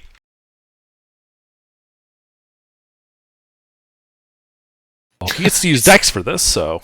Very nice, because he's real small. Yeah, he is in fact considered a tiny creature. Wouldn't that just be... Wouldn't that just be regular kinesis? That's the joke. My physiokinesis, my physiokinetic grip. Mm-hmm. You should have advantage on this, Goulash. Actually, he should have disadvantage too. Well, he shouldn't have disadvantage because he's evading. He's not trying to resist me based on strength.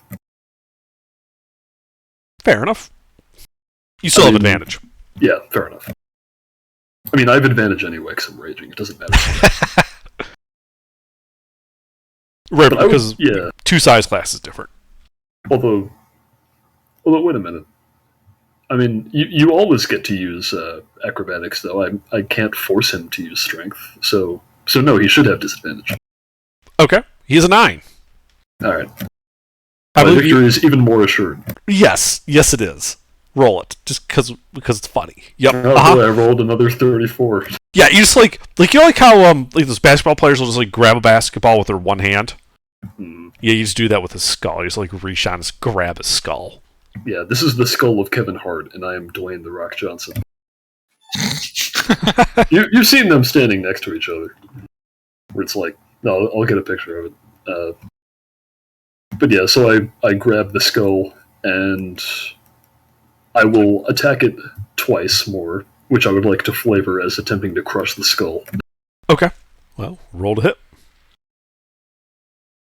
Pete, I feel like calling that standing next to each other to be an overly generous description of that event. I'd say looming is more correct.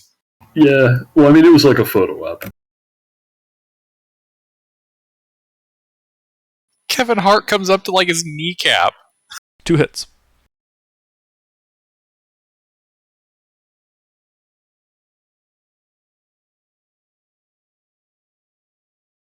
.32 magical slashing, as I guess scrape this skull with my claws. Yeah, you just like keep trying to like improve your grip on just like flexing your fingertips, just gouging his skull as he is now bloodied. Yeah, he's like trying to pop the little gemstone eyeballs out.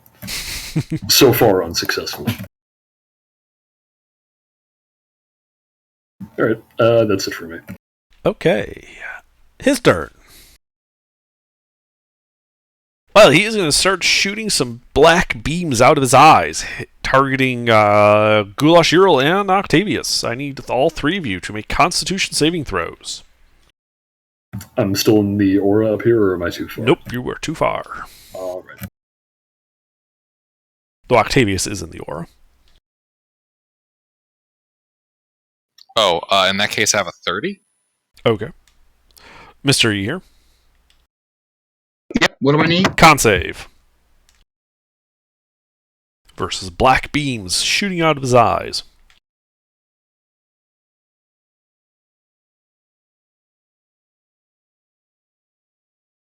You all pass. Octavius, your turn. How far away is this little bastard? He is 30 feet up.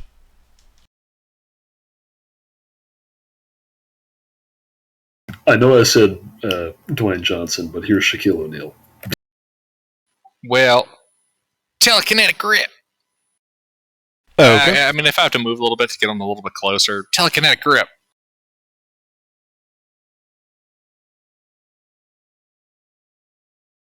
Roll your spell. He will use a third legendary resistance to go no.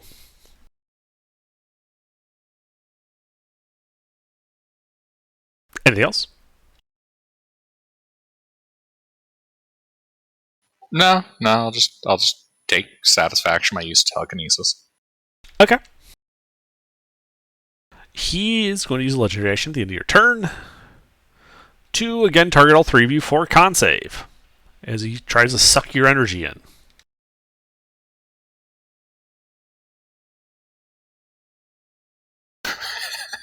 And we just keep saying lol. No. Basically, yes.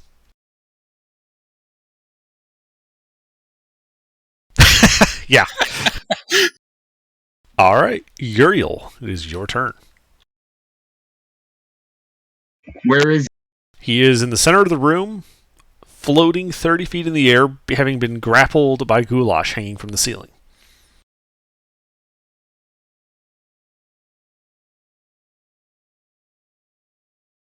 Would I get advantage if I blasted him? Yes, actually, because he is still glowing. There have been no attack rolls made. Oh, wait, no, Goulash hit used an attack roll. So, no, you would not have advantage to shoot him. He's not restrained, he's just grappled. Oh, well, I sort of wasted it then. Oh well. I can't reach him. He's way out of range. I forgot Goulash could do the wall climb thing. I was planning on having him just sit there and pepper you guys with these black beams all day.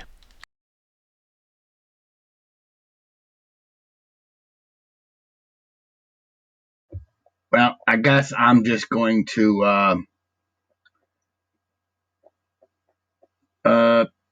you know what? I got a cantrip. I can do this.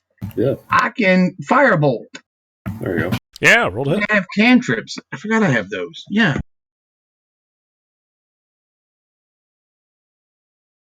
Don't forget your bonus D6. The damage? Yep. Okay. It's once per round.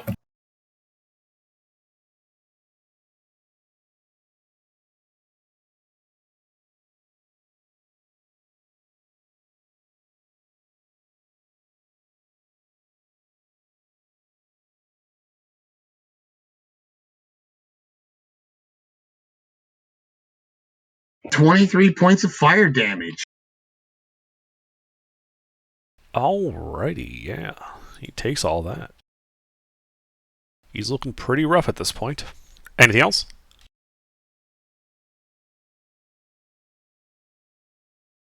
No, that is it.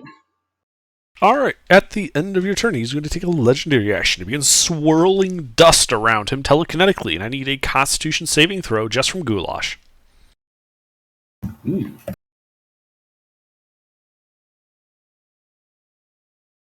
He only has like a... You have a pretty good chance of passing this, but he's kind of out of options here. So, con save, Goulash. Con save? Alright. Con save. Just Goulash? Just Goulash is the only guy in range. Yep. Yeah, you're fine. And it's your turn. Alright.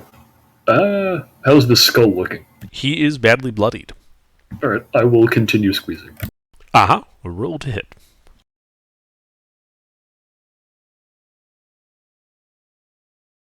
Three hits.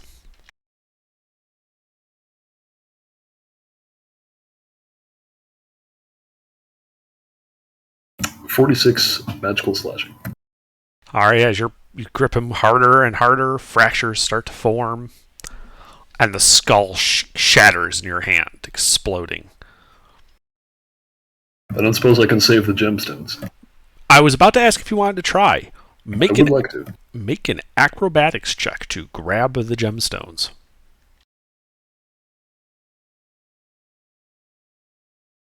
Acrobatics, because you're grabbing the gemstones one way or the other. The question's whether or not you remember to maintain a hold of the ceiling. Because you are above this boiling cauldron. So, acrobatics check. Maybe. You grab the gems and begin to fall. Well, I've fallen from the ceiling. Can I stop him with telekinesis? No. All right. I don't suppose I can try to land on the rim of the cauldron like a cat about to fall into the sink. Yeah, sure. Go ahead and make a deck save. All right. Because I know there's one other thing I can do. Well, he's hitting the cauldron at this point, so... Alright.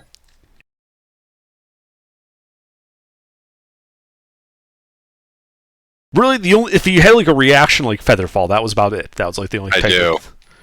Well, you see him falling. Featherfall. Alright, you slow down suddenly. Oh. As you grab the rims of the cauldron easily, and stop yourself from falling in. That is a damn shame, because I was about to get to ask you a very funny and stupid mechanics question. I'm now curious about it. I want to hear it. So, does me being about to fall into the cauldron count as an effect targeting only me? Because if it does, I get to add my AC bonus from my shield to the save. I'm sorry, but gravity is a global effect. It is not a single target effect. Bullshit. Gravity only matters to me. I'm the only person on this planet. Your character is not insane enough to believe that. Yet. Hold on. If I have feeble mind, I can make that happen. Yeah, you grab onto the edge of this as Featherfall ends, and your full weight comes onto the cauldron. Alright, I will descend off the cauldron onto the floor. Yes, you will, as the cauldron descends and hits the floor with you on it. You ride it down to the ground. And you guys are out of initiative. Does the cauldron look like it's about to flip around or shit? No. I mean, if I'm staying on top of it, it shouldn't fall over. It doesn't fall over. Hey kids, what's for dinner? Wait, how heavy is the cauldron? The cauldron, full of liquid, probably weighs close to 350 pounds. Goulash, yeah. Do you want to hang on there for a little bit? Why should I hang on here? Well, I want to check out what the liquid is. Do I have to be on here for you to do that? I mean, it'd make it easier. Wait, when the cauldron descended, did it fall, or was it more I was weighing it? It was more down? controlled than that. Like you were weighing it down. Okay. Yeah, no, I'll stay up here in my cat-like pose. Uh-huh. This plume of black smoke emanating from it just right into your face. Yeah, I wouldn't eat whatever's in there. It doesn't smell very good. I'd like to scurry on up. Okay. Yeah, inside you can see this hot, oily black elixir inside. I pull out one of my sample vials. Okay. I'd like to get sample. Okay. You get a sample. Pour it into the vial. You can see that, it looks like there's a suspension inside of there. That suspended inside the oily black liquid appear to be what look like grains of sand. Octavia's gonna sniff it. It Cast has identify on it. Ah, okay. It has no odor. What's it smell like? Okay, no odor. It has no odor. And then you pull it away. And you remember that it smelt like a forest after a rain. You remember that it smelled What time? after you smelled nothing? Yes. As if the causality of smelling it was altered. Strange. Now I can smell it. No, seriously, I love that odor. It's my favorite smell on Earth. It is a nice odor. Petrichor. I gotta get up for a second. Sorry, what does identify tell me about the liquid? I'm telling you. Give me a sorry. second. Type it out.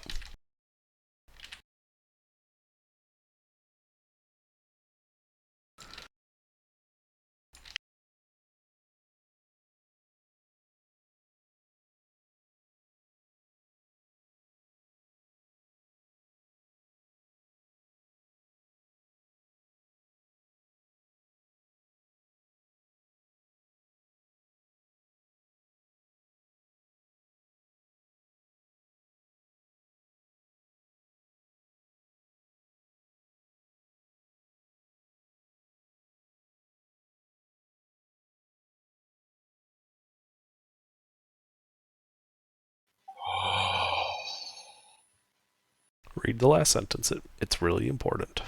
Mm-hmm.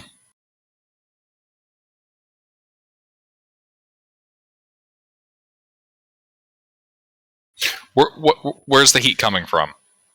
There was no visible heat source.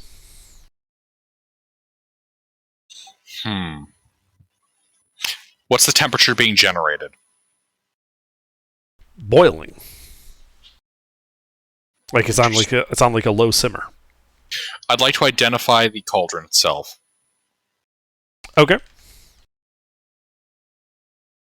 I have no name or detailed stats for it. It is a magical cauldron that will bring whatever is put in it to boil and hold it there.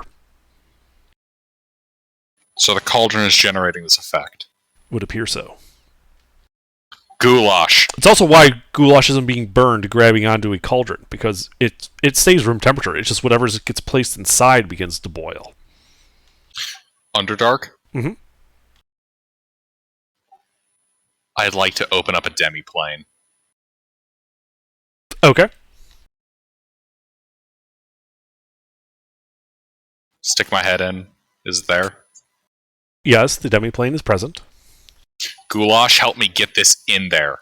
Actually, if I can, I'll just telekinesis it into the demi-plane. Yeah, you can just shove it into the demiplane. Additionally, I will drink my sample. Okay, you drink your sample and get the benefit. And the negative.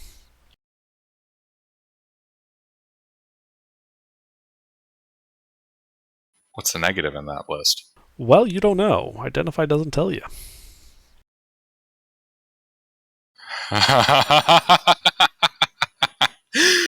And that, I think, is where we will call it for the evening.